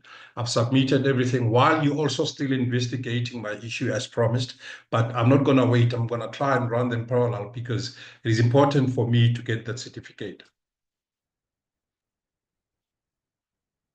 Yes, thank you for your question. So, yeah, it's gonna take a few days, if not a week or two. This is because once you've submitted your and we're gonna focus on the opening and the closing dates. And this is because as the SACPCMP administrators, we've got responsibilities that are according to the Act. So things like the reinstatement is an add-on that was in there. So somehow, if we start focusing on reinstatement only, then the people who are compliant, they're already complaining that we are focusing so much on reinstatement because we're trying to balance the two. So that is why we have to close the system. We have to have opening windows in order to manage it. So basically, I'm trying to say that we will only focus on the open days. So in your case where you say that you've submitted everything, but you didn't submit before the 31st of January, we will start processing your things from the 1st of April. And the processing means that a CPD administrator will have to go through your documents to check if everything is okay. So if everything is okay, like I said, we're going to be working on them in batches because we can't say, I'm done with Mulungisi, please give them an invoice. 2 hours later, I'm done with Kujo, please give them an invoice. So we're going to be consolidating them maybe towards the end of the week. On a Friday, we're going to say finance. These are the people that can get their invoices, and then they will be invoiced. And then after paying, it takes 3 to 4 working days for finance to allocate your payment. And then once it has been allocated, then it has to go to another department for the issuing of your certificate. So let's say you are one of those people who are going to be submitting in the first week. We are thinking around the 15th, between the 15th and the 20th of April, then you will get your certificate by then. But obviously, if you're going to be submitting your application on the 13th of April, then you will definitely get it around the first week of May. So that is why I'm saying the sooner you do it, the better. Okay, let's just continue. Doug, you can unmute yourself, but currently, Bramlu, if you look at the dates, the system closed now on the 31st of January. So it means it will only open from the 1st of April. So I think those periods that have been shown by Kuzo are very important. Doug, can I go to you? Your hand is up. Yes, thank you. Thank you for this. 2 questions specifically with regards to mentorship. But just to put some background, I work for myself. I'm a single project manager. I've been on my own for 22 years. I surprisingly, or maybe unsurprisingly, know very few or interact professionally with very few other project managers. I don't work in a company. As I say, literally, I'm the T-boy through to everything else in the company. So I don't have the privilege of having in-house mentorship. The second thing is that when the mentorship was originally asked for 6, 7, 8 years ago, I put my name up. And in that period, I've only been approached twice by candidates for mentorship. So I think either I haven't looked to see whether my name's still available, but the one guy was actually from Natal and he found somebody else local, because I said to him, virtual is great to a point, but that's not going to help you in your personal interaction. And our business is personal, not over the line. So he found somebody else in Durban.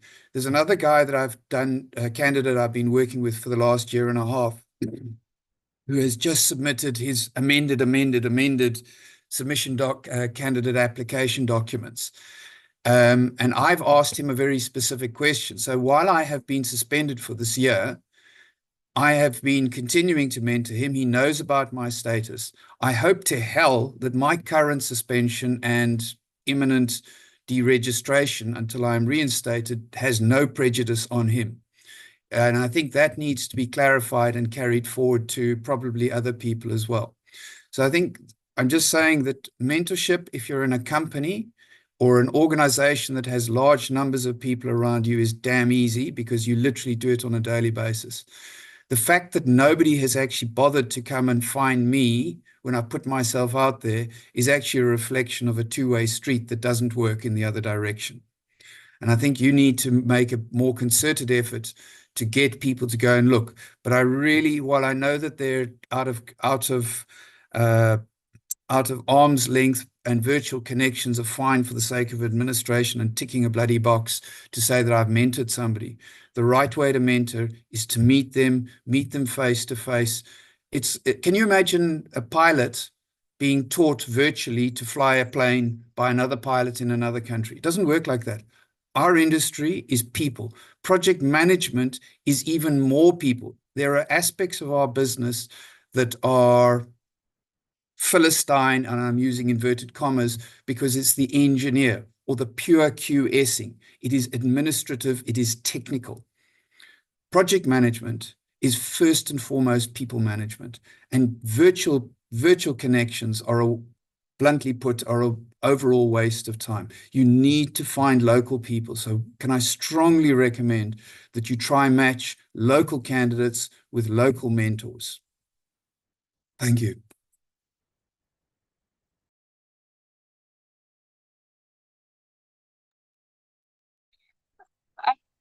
Doug, I Thank hear you but for I'm not. that.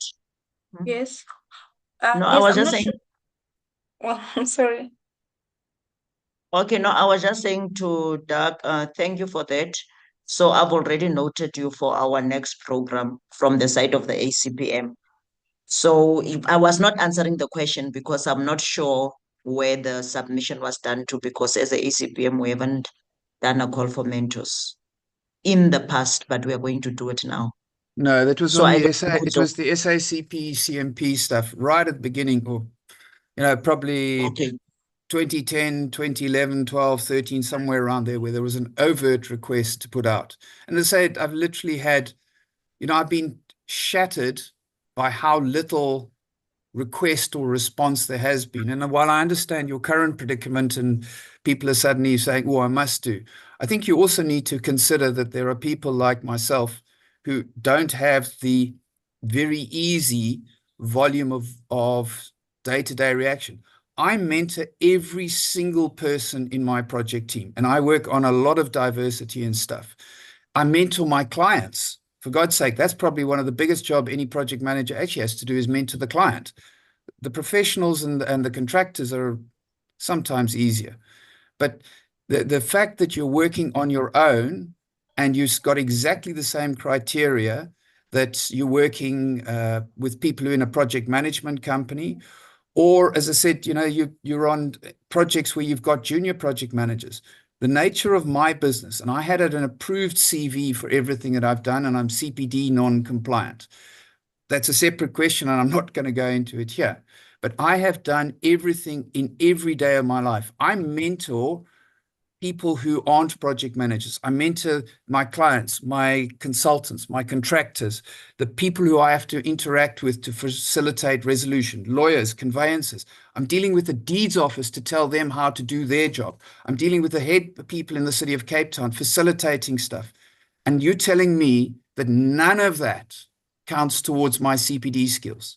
The answer is I can't record it. It's what I do on a day-to-day basis. And I'm absolutely prejudiced by the CPD policy. And I am in a very difficult position at the moment because I'm asking myself, and I suspect there are people who are in this meeting, which, as you said, unfortunately, very few and far between, who are questioning, should they re-register? And I'm saying that very, very seriously here, because I can simply change my title from a project manager to a property consultant, which is what I am. And I can continue working. I can sign certificates, because you don't have to be a professional project manager or an architect or a QS to sign a certificate. You need to be authorized by a client to sign it.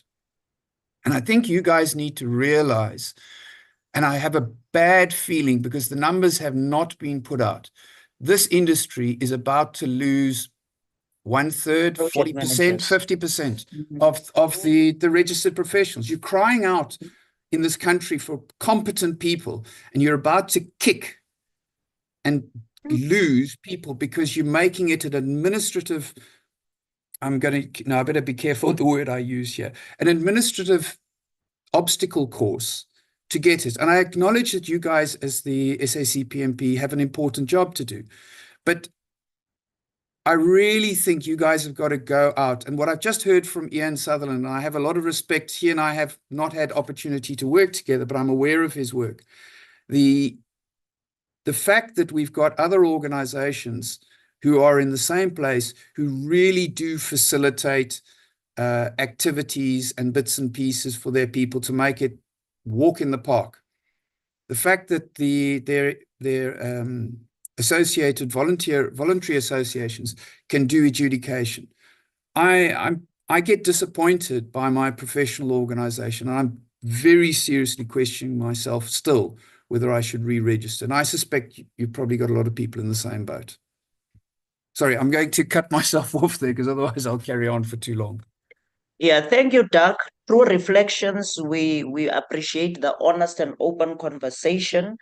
But I think now, in terms of exactly what you are raising, Kuto is going to go through what is this now, the evidence that is required. So on one of the aspects that you have indicated to say, there's a lot of work that you do in terms of training, on site. It does not necessarily mean that the people have to be in office.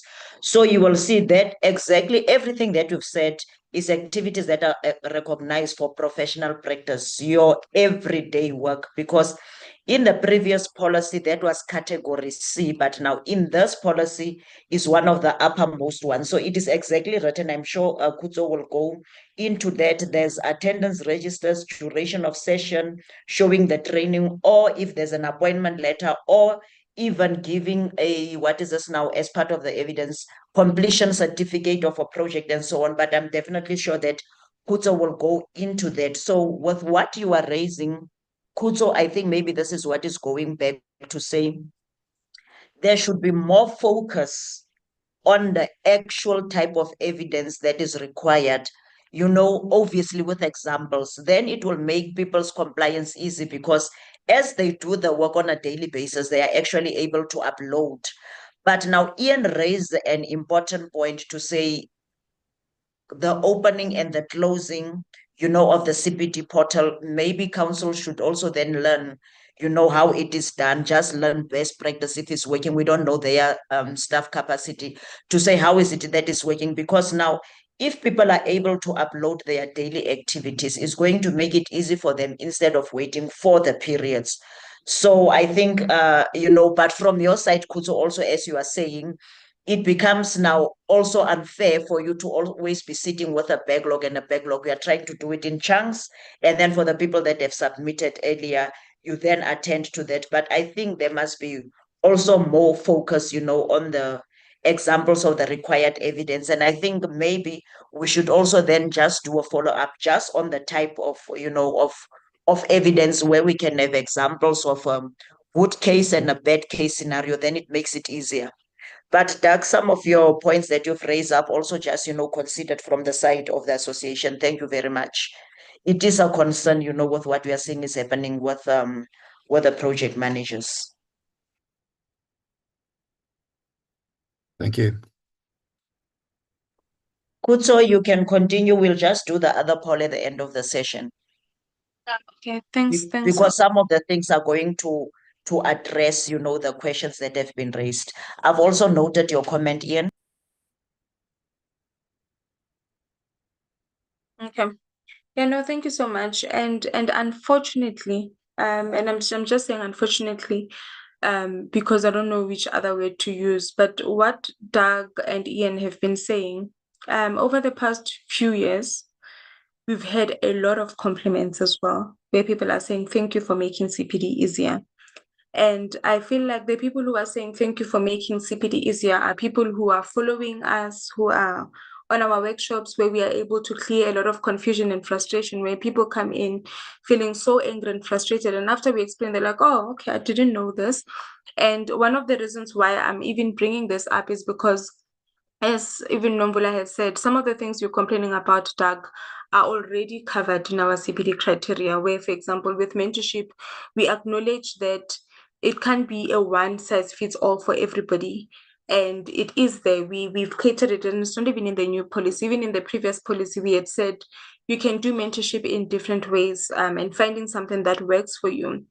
So I'm just saying that in as much as there's a frustration from our registered persons, and yes, when you bring in issues, we take them into consideration. Even as I'm saying, last year, there's so many times we went to council because our people were not happy with something and would go and say, council, please, can we have a review of our policy? Can we have a review of our criteria? However, it becomes a bit discouraging to us as well when we have done the work, we have made things simple, and our registered persons do not know, even after we've communicated, and then they're still frustrated with us, and we're saying, but we've sorted this about 3 years ago already. So I'm just saying, let us, in as much as the council has its role to play, but let us also understand that registered persons, they also have a role to play in making sure that you know what is required for CPD, because sometimes there's also a shared frustration where everyone's like, even me too, but the issue has actually been resolved. It's just that our registered persons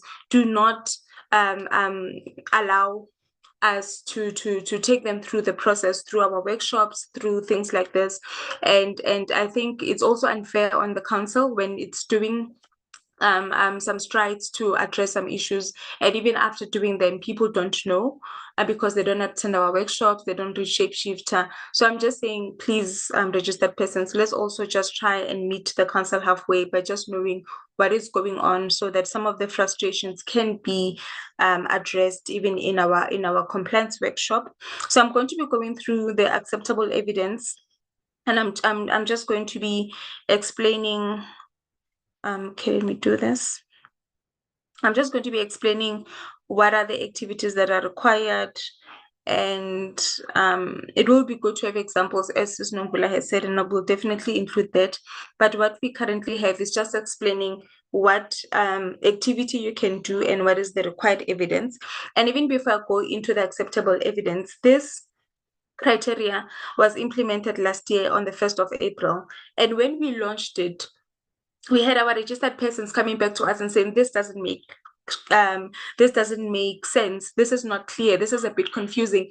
And as we speak at the moment, we have requested an amendment to some of our criteria, so that so that they make a bit more sense, so that the language is not very confusing. And that is why I'm saying, when people raise their concerns, we do take them, we go back to, we write submissions, we go to different committees within council to make sure that these things are sorted. So even with some of the acceptable activities, you will see that in the next few months we will say, we have amended this, and it's a whole lot of them. But that is just because we listen to what our people desire, request and desire to see on our criteria. So the first category is professional practice, and as I said, this is where we focus on just you waking up and going to work. So it's various activities that you can think of. We're looking at research, we're looking at assessment of SACPCMP applications. So we do have those registered persons who are assessing us with assessments for people who are registered with the council through RPL, through normal registration. We do consider that. We've got, I know Sis Nomvula has said, as a program accreditation panelist as well. So if you're doing all those assessments for the council, you are able to claim CPD points for that. Your projects that you work on a day-to-day basis, you can claim CPD for that. Professional consulting, training of contractors, Doug, you mentioned this, you do get CPD points for that. Serving in technical committees and forums, so there is that as well.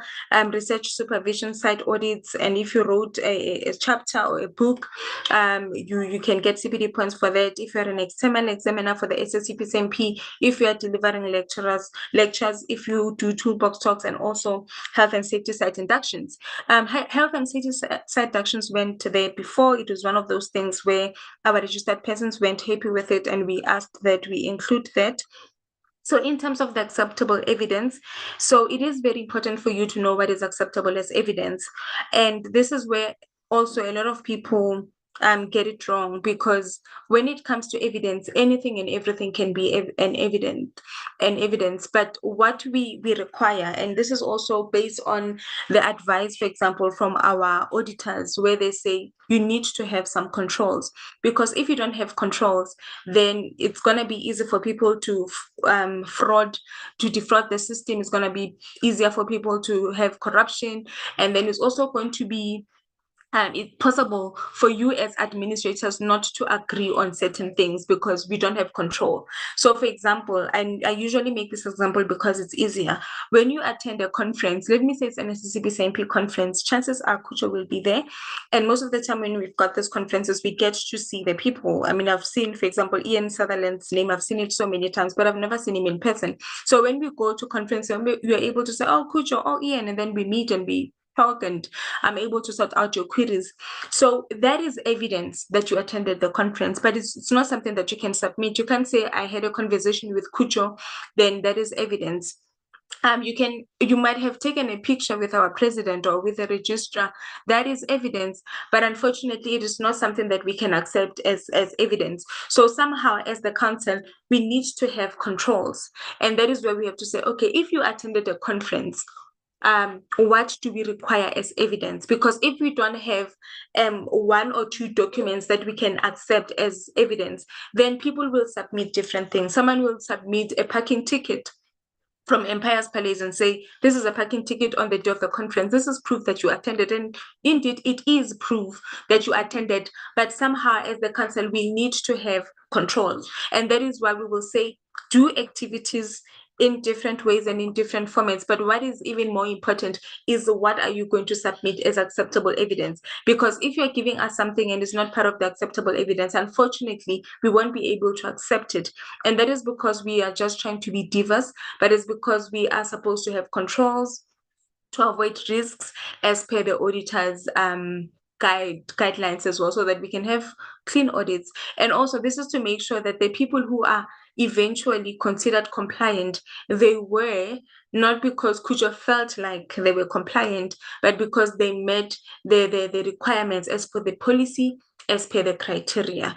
Otherwise, Kujo will say, oh, well, I like Ian, he attends most of our webinars. I've seen his name a couple of times, so I kind of like Ian, so I will just accept everything. So that is not acceptable. That is why we have to have strict rules so that we can hold Kujo accountable and ask her, why did you accept a photo as evidence? Because you are supposed to be accepting an attendance certificate as a matter of fact. So I just wanted to give you the background of why acceptable evidence is very, very, very important. So for example, with researchers, you can either provide conference paper or proceedings, research paper or journal paper. So when I'm saying that we made a submission to council for them to rectify some of the little errors here, is for example, with research, we said conference paper, research paper or journal paper. So as someone who's reading from outside, you might not understand, is it all three? Is it one of them? Is it two of this? So for example, these are the changes that we require. Council, please, let's have our documents clear, where you can say conference paper or proceedings or a research paper or a journal paper. So these are just minimal things where people were saying, I'm confused, and we're like, okay, no, that's fine. We are taking your query to council and we asking them to review this.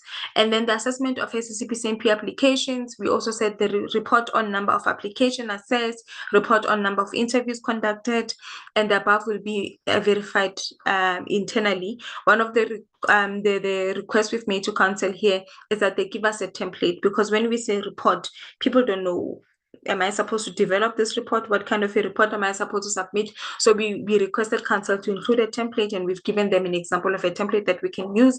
I won't be going through all the changes that we require, but I just want to give you an idea of some of the things that we've taken to council. So if you're working on projects, we're going to need a project profile report, which is a template that is already available as Annexure B. And then the reason why we also wanted to have templates is because we wanted to have uniformity. We know that your company probably has a way they do their own thing.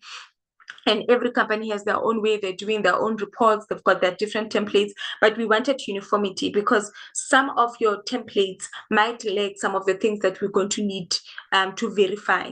So that is why we've got like templates for almost everything now, so that it's easier for you to know what we need, so that you don't send us your report and we're like, no, we need 1, 2, 3, and you send it and you say, no, we need 1, 2, 3. So you can just complete the template as per the requirements and it's going to be accepted. Professional consulting as well and advising, report of consulting services provided. So this is what you need to do. I believe on this one as well, we requested that we develop a template so that it's easy for people to know what they're supposed to do. The training of contractors, attendance registers indicating duration of the session and showing RPS trainer, appointment letter indicating duration or sign off logbook. So when Doug was speaking, he said that sometimes you don't even have time to keep the paperwork because this is something you just do on a day-to-day basis. But what we also require from our registered persons is that understanding that CPD is all about tracking and tracing, therefore documenting these things becomes very, very important. So if, for example, you have a file where every time you get on site and you have to do a training of contractors that you had not even planned, but you've got that template already in your file. So you can just do that and give them an attendance register, they sign, and then it's done. You have it now, all you have to do is to submit it to council. So it will be good for you to always have these templates so that whenever you've got an opportunity to do something, you know that there is a document that you've got that you can quickly ask the people that you're training to just sign and complete it and then submit it to the SACPCMP.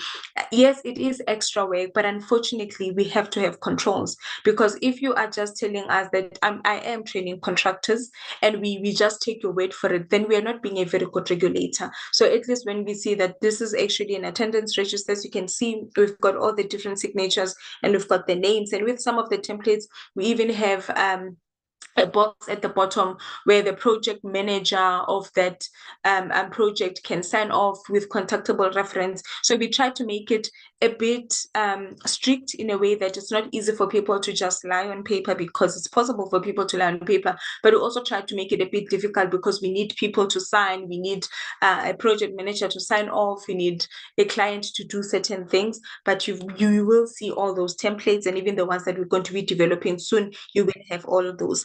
Serving in technical committees and forums. So for example, if you are in those technical committees and those technical forums, an attendance register. The problem here is POPI Act. We also thought attendance registers for such meetings might be a bit of a problem, and this is one of the things we are looking at, but the activity will always stand. And then I won't go through every one of them. For example, I don't believe we've got health and safety people here, so I won't be touching on things like toolbox talks and site audits, but you are able to see for professional practice, these are the things that we can accept for you as a project manager.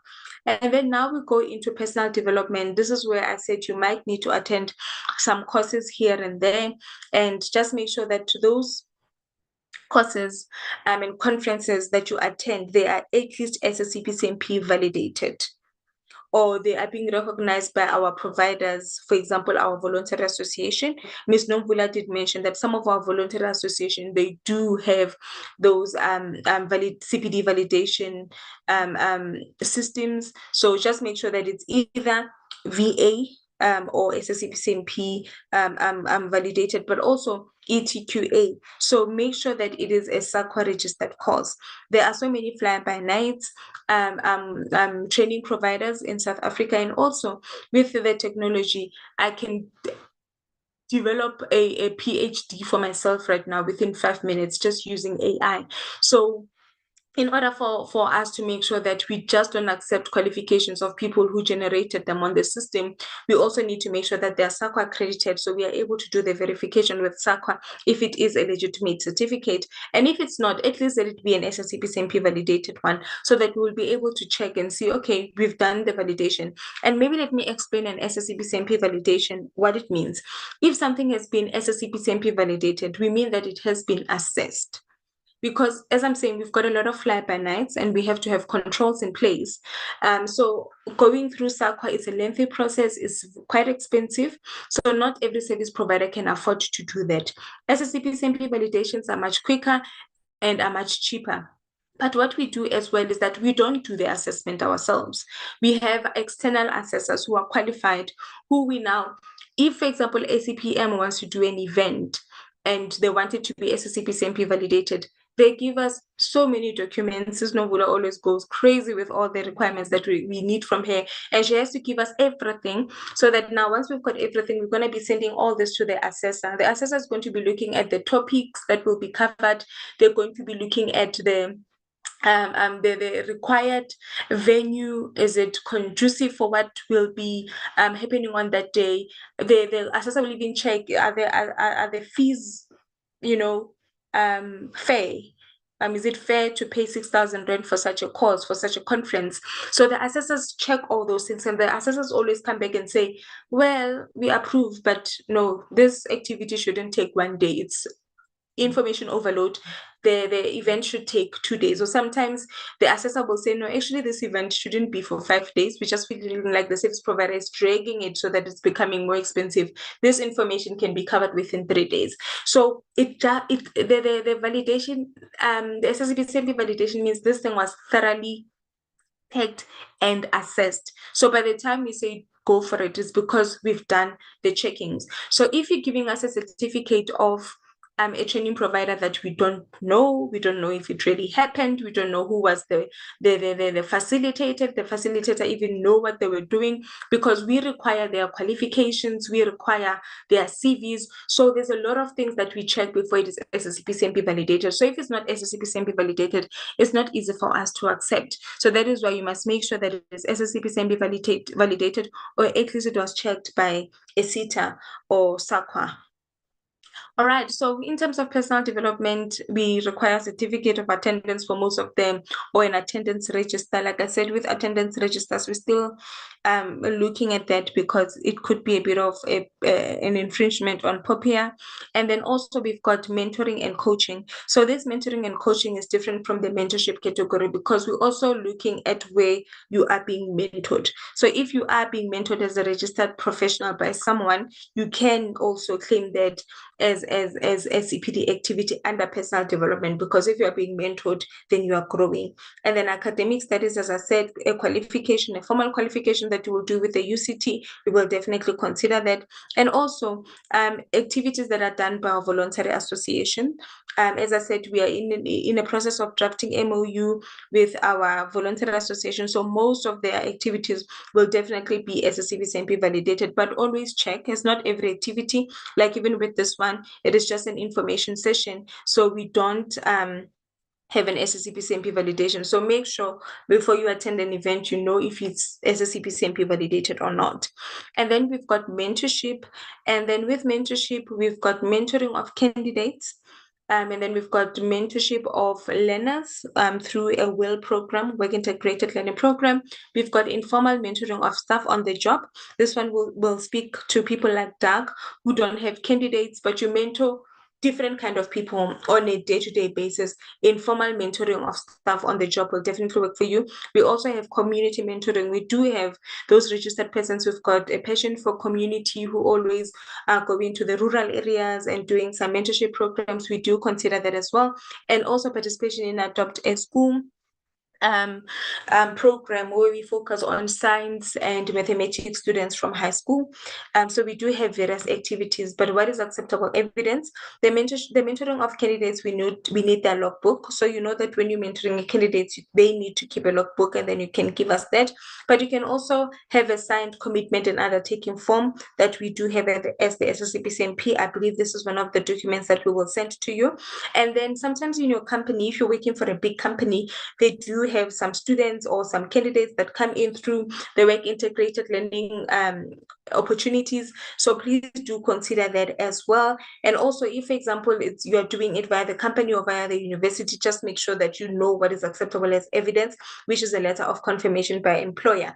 But what's also very important is understanding that with the new CPD policy, we're looking at duration. It is easy for us to calculate something if duration is included. So if you're going to be mentoring students under the WIL mentoring program, you on the letter, you need to specify how many hours did you spend with them, because without the hours, we want to know. Remember, 10 notional hours is equals to 1 CPD credit. So if we don't have the notional hours, we might not know how many credits you deserve. So make sure in everything that you submit to council going forward, the duration is very much clear. And then informal mentoring of staff on the job. This is for people who don't have candidates, who don't have work integrated learning programs. And with informal mentoring of staff on the job, we allow you to mentor anybody within the built environment. Anybody. You can mentor an engineer, you can mentor a quantity surveyor, you can mentor just anybody that you've got access to. So what we're going to need is a letter of confirmation by employer on company letterhead. So on this case, for example, with someone like Doug, who's owning their own company, but you mentored someone who's working for the other company, this is a matter of communicating with the company of that person and say, you know what, as I come on site, I see you once a week, I want to mentor you on this area. And when you're on site, you can mentor them in that area, but their employer is also aware, so that they can now state that Mr. Doug has been mentoring our staff member in this and that area, and this is the duration, and then it has to be signed by the mentor and the mentee. And what we also need as a control is the CV of the mentee. It is easy to generate a letter, very easy. But now having to go to someone and say, can I please have your CV? The first question would be, what for? So it is easy when you say, no, I need it so that I can prove that we really did have an agreement, and you are giving me your CV to show that you are indeed in the built environment. So that is why when you know what activities you can do and the acceptable evidence that is required, then even before you start an activity, you need to be very clear with the mentee as to what you're going to need from them. Because a lot of people did mentor people, but when they're supposed to submit, the mentee is like, no, I don't want to give you my CV. And this is because you didn't speak to them beforehand. Or sometimes you can even ask the CV before you even start with the mentoring program, so that you can see what they know, what they don't know, what they've done, so that you'll be able to assist them. But always make sure that you ask them to submit their CV to the SACPCMP. So that is a control. If we didn't need a CV, everybody was just going to draft a letter and give your HR 50 rands, and then they sign for you, and then we assume that you've been mentoring people, but you haven't. But when we request a CV, it becomes a bit more stringent, and it's a control that we had to put in place. And then we also have the community of the mentoring of community, and also participation schools. So we do have things like mentor speak dates, where most of the time we will make a call for interest to our mentors. We're going to UCT. If you're in the Cape Town area, please meet us there. We're going to UJ. If you're in Gauteng, please meet us there. So we do have those kind of activities.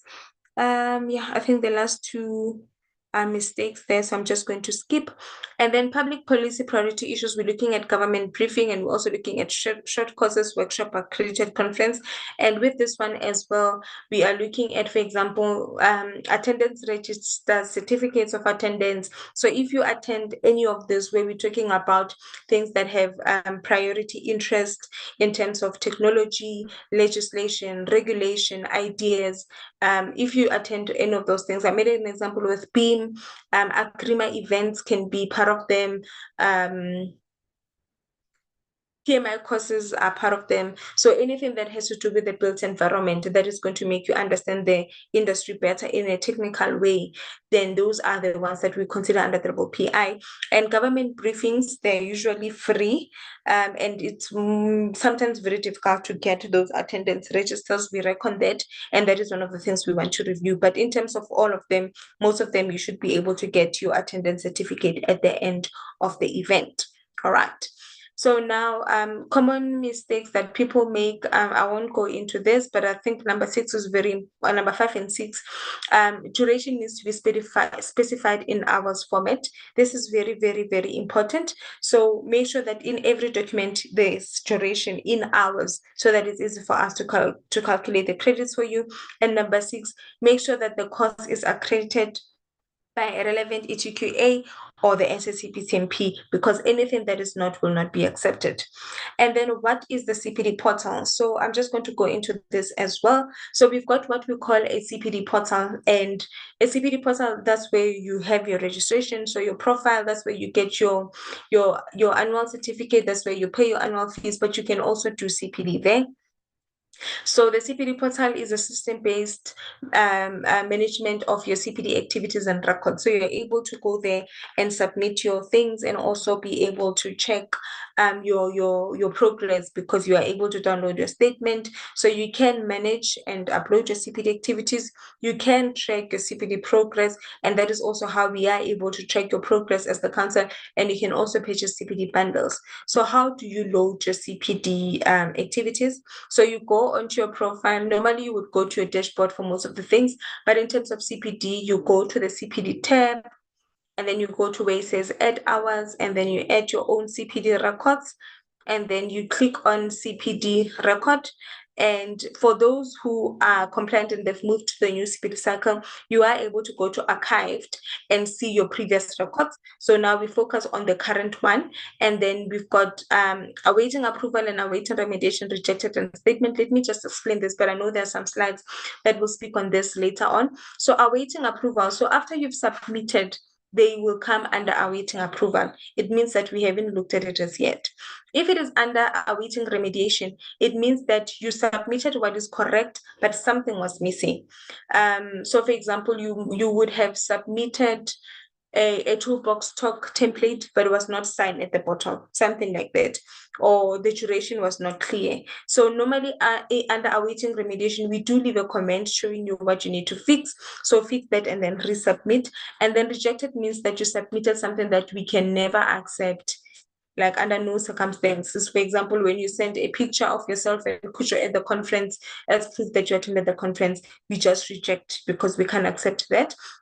And then the last one there is a statement, where now after we've checked your stuff, you're able to download a statement and see what you have and what you still need to do. And then you will submit there. You will populate this. The first one is the date of the activity, and then the title of the activity. The category is no longer category A, B, and C, as the new category is professional practice. You will be able to have that selection there, and a subcategory as well, and then the number of CPD hours you had spent, and then you have to choose the file that you want to upload. So that attendance certificate, that research paper, this is where you're going to submit. So once you choose file, it will open, and then you choose whatever document, and then once you've uploaded it, it's going to appear here. So where it says no file chosen, it will now have an IOH attendance certificate, for example, and then you click on submit, then we have it. So when it is under awaiting approval, as I said, it means that we haven't checked it. And then now we've got what we call a CPD statement. If you want to check now, when we reopen the windows, like I said, we close and we open. So once we are opened, we ask you to go and check. So you go to CPD, and then you go to my CPD vault, and then you click on show breakdown, and then you go to the statement. When you go to the statement, you will be able to see all that you've got, and the hours here will be stipulated. It's 1, it's 2, it's 6, it's 10, and then you are able to still click your attachment and to see what you had submitted. And then let me see if the slide will, yes. So you are also able to go now and click your current CPD cycle and generate a PDF statement. So it's more like your bank account statement. You will be able to see how many CPD hours you need, how many do you have, and then obviously you'll be able to calculate and see how many more you still need to get. So this is very important for you to check your CPD statement regularly. Your CPD statement will be downloaded, and it's going to be a PDF document, and then you're able to see and access it. And then we also have what we call the available CPD bundles. So we've got ASOCSA that you can purchase. ASOCSA is research papers that were shared at a conference in ASOCSA. I think it was in 2022, if not 2023. Very insightful. I usually say this is my favorite, and I'm not supposed to say that, but I love ASOCSA. And then we've got the PCM and CHS mentorship, personal development. These are the ones I told you about. We had Mr. Steve Leach and Mr. Museneke presenting, just training you as to what is needed in terms of mentorship, the qualities that you need, but also how to hold the hand of the candidate until they are registered. And then we've got the SACPCMP webinars as well. This was also the webinars that we had in the past 2-3 years. It's 3 webinars all in all, and you are able to go and see the webinars, very insightful as well. We had ethics, we had PMI, we had I forgot his name. We've got a lecturer from Stellenbosch who also presented some wonderful things. So this is also a very, very good purchase. And then we've got PMICP. So PMICP, we all know the project management institution that is there globally. It's recognized globally. So what they did about 2 or 3 years ago, they had a project management course that is focused on construction. So a lot of people who have done the PMP are asking, is it necessary for me to do the PMICP? And I would say yes, because now this is construction related. They've got about 7 courses that you can do from PMI, and they also have a PMICP certification, which is an exam. So you can decide if you want to do one of them, you can decide if you want to do all of them, and then at the end you can also decide if you want to do an exam. I definitely encourage you to consider it because it is very valuable as well, especially because PMI is internationally recognized. We've got a lot of project managers going to Dubai lately. I don't know what's happening in Dubai, but I think Dubai is a very nice place where there's so many projects going on. We've got a lot of people going to Dubai. So I can imagine if you're going there with your SACPCMP registration, which they might not really, because they don't know what SACPCMP is, but when you come with that PMI certification, then it does definitely add much value to you. Okay, so in terms of purchasing the bundles, you still go to the CPD portal and then you go to where it says CPD bundles and articles, and then purchase CPD bundles. Okay, you have to purchase them first. I don't know why we don't have that, because when you go to purchase bundles is where now you've already purchased them and they are ready. And then, okay, then if you want to purchase them, you come here and you select the one that you want, and then you go to check out, and then it will lead you to a card, to a payment portal. Proceed to payment, and then you submit the payment, and then we're going to get your payment. So this is the process. I know that I'm rushing through it, but I believe we understand. And then once you get to submit, then you are able to make that purchase. But what is important for you to note under this as well is that if you purchase an SACPCMP bundle, it's gonna take 3 to 4 working days before we can allocate your payment and we assign you the bundles. A lot of people assume, rightfully so, that if you purchase it now, you should have access to it now. So unfortunately, our system is not yet there. It will be one day, but at the moment, after you've made the payment, then we have to get the statement from the bank, and then we have to allocate your payment. And then once we've allocated your payment, then we are able now to give you access. Should I go into CPD exemption, Sis Novula, or should we open for questions? I think open for questions, because you've shared quite a lot of information Okay. regarding the required information. And maybe especially for people, that are practicing, where you looked at the professional practice, because it's also very clear for the academic side, but also maybe for people that are practicing, to say there's completion certificate. I see there's minutes as well. Maybe the issue is how far do they go with minutes, because sometimes, the minutes of projects are confidential between the project manager and the client. So I think we also just have to find a way, around that. So I don't know if there's any questions at this point. If there's no questions, then we can proceed, meaning that it was clear. I'm not seeing any questions on the chat. Okay, is there questions, or should we just proceed? I think proceed, Kutso, and then we can see if there's questions at the end. Okay, thank you. So we also have what we call a CPD exemption, and this is something that a lot of people do not take advantage of. But I'm actually imploring with everyone to consider CPD exemption when you have to. Some people who were CPD suspended could have actually have applied for exemption, and they would have been safe. So that's what I'm saying. Please consider applying for a CPD exemption. So a CPD exemption is when a registered person is exempted from participating on CPD activities for a period of 1 year. So a CPD exemption allows you to be off CPD. So we don't worry you, we don't bother you, we don't suspend you, we don't say anything to you regarding CPD for 1 year. We don't expect anything from you for a period of 1 year. The conditions are that you must be in good standing. So meaning that you must continue to be paying your annual fees, and you must know that your CPD exemptions are reviewed annually. So for example, as I said, we've got a lot of people going to Saudi Arabia lately, and they would apply for CPD exemption. So for example, the company will say you're going to go there for 5 years, but we review your exemption annually. So if you're going to be at Saudi Arabia for the whole 5 years, every year you need to apply for a CPD exemption. And once you are back, you need to let us know that now you are back. And a registered person requesting exemption from CPD must complete an application form. So we've got an application form. I think it's also a 1-page application form, an affidavit supporting your application. So you need to give us an affidavit. We need a copy of your ID. And then if example is for you relocated, we need passport, or we need supporting documents depending on your reason. So this is also very important, because you need to give us what is required by council. So if you give us an application form but doesn't have the required supported documents, we will not accept.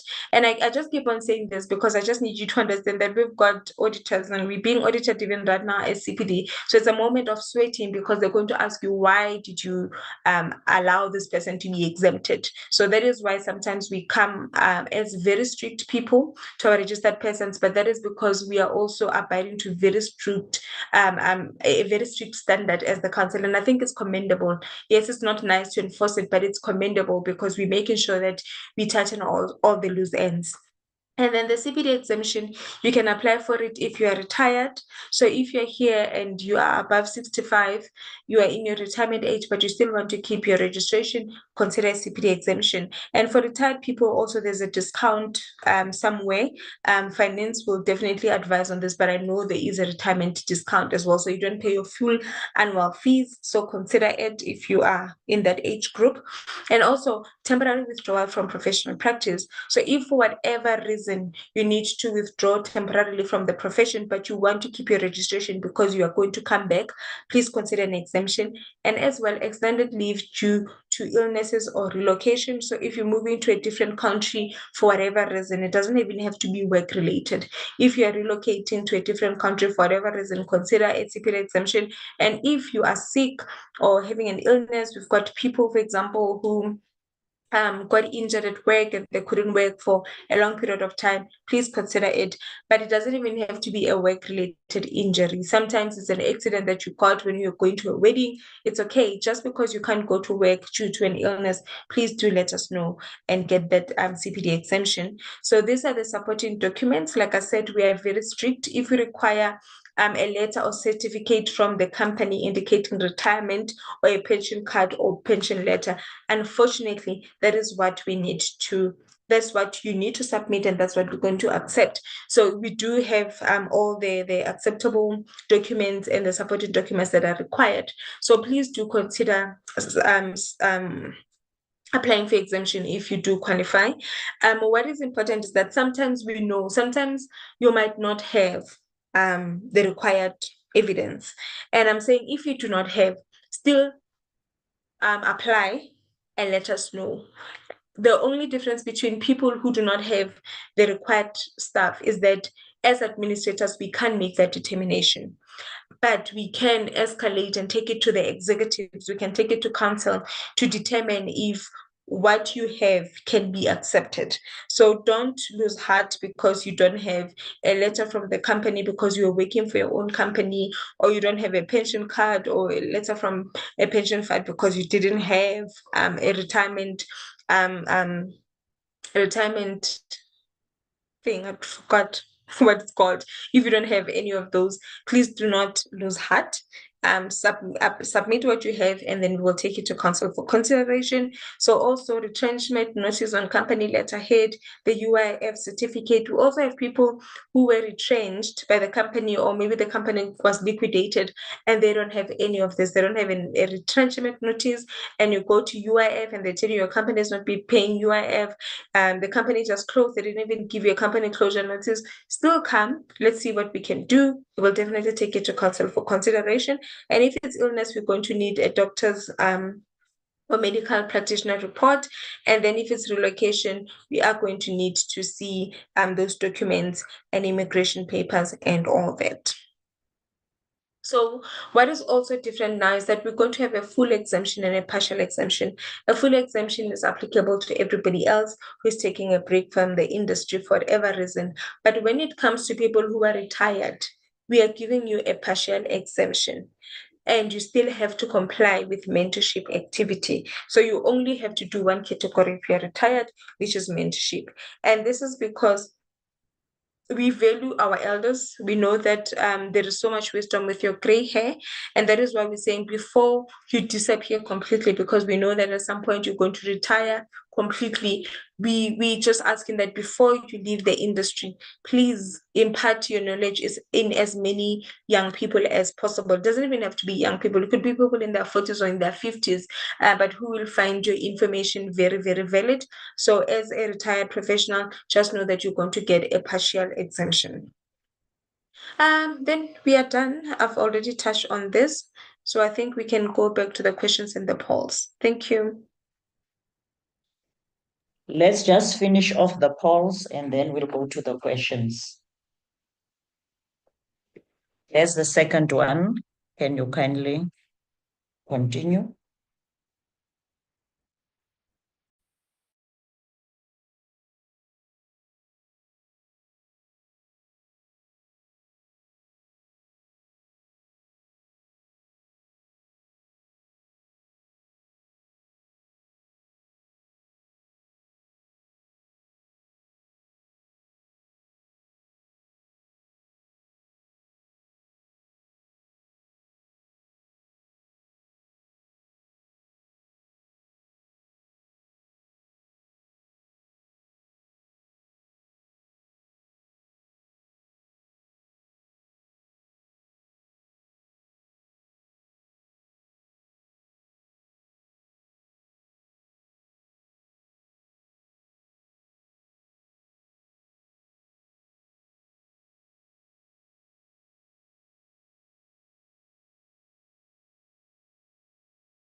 Okay, let me just continue. The first question is the SACPCMP policy states that the CPD credits are calculated based on notional hours. The answer is yes. And then the second one, the registered persons should accumulate 30 CPD credits in their 3-year cycle. Most have said yes, and the answer is no. And then the third one is, it is compulsory to be compliant in all 4 categories. The answer is yes. And then I see they're still unsure, but we will share the presentation. And then number 4, the current CPD allows for a maximum number of CPD hours that may be transferred to the next cycle, provided the targets have been met. So for the new policy, it is no. And I think it addresses the question that you raised in to say, you had transferable points, but now with the change of the policy, that is no longer the issue. And then 5, mentorship of registered candidates qualifies as a CPD activity under mentorship category. And then it's yes, as was indicated. Thanks. With that said, I think we can now open up to questions.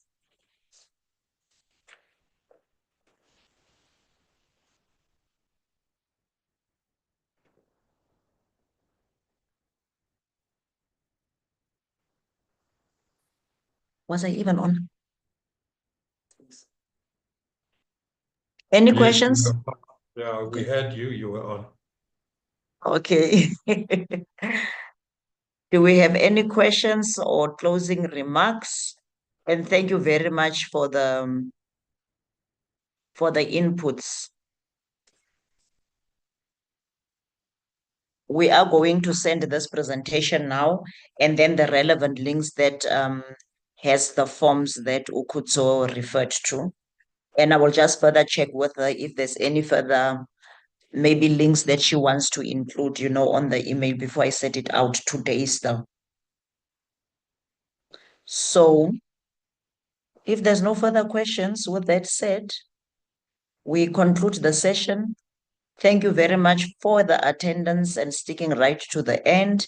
And as Kutso has invited you, like Ian, I think, and Bramlu, seeing that there's still issues that you need to resolve, please write an email to her. What I will do as well, when I send the thank you, I'm going to include the emails as well, that you can contact the emails that she showed in the presentation. And then with that said, good luck in staying compliant and committed even by attending this.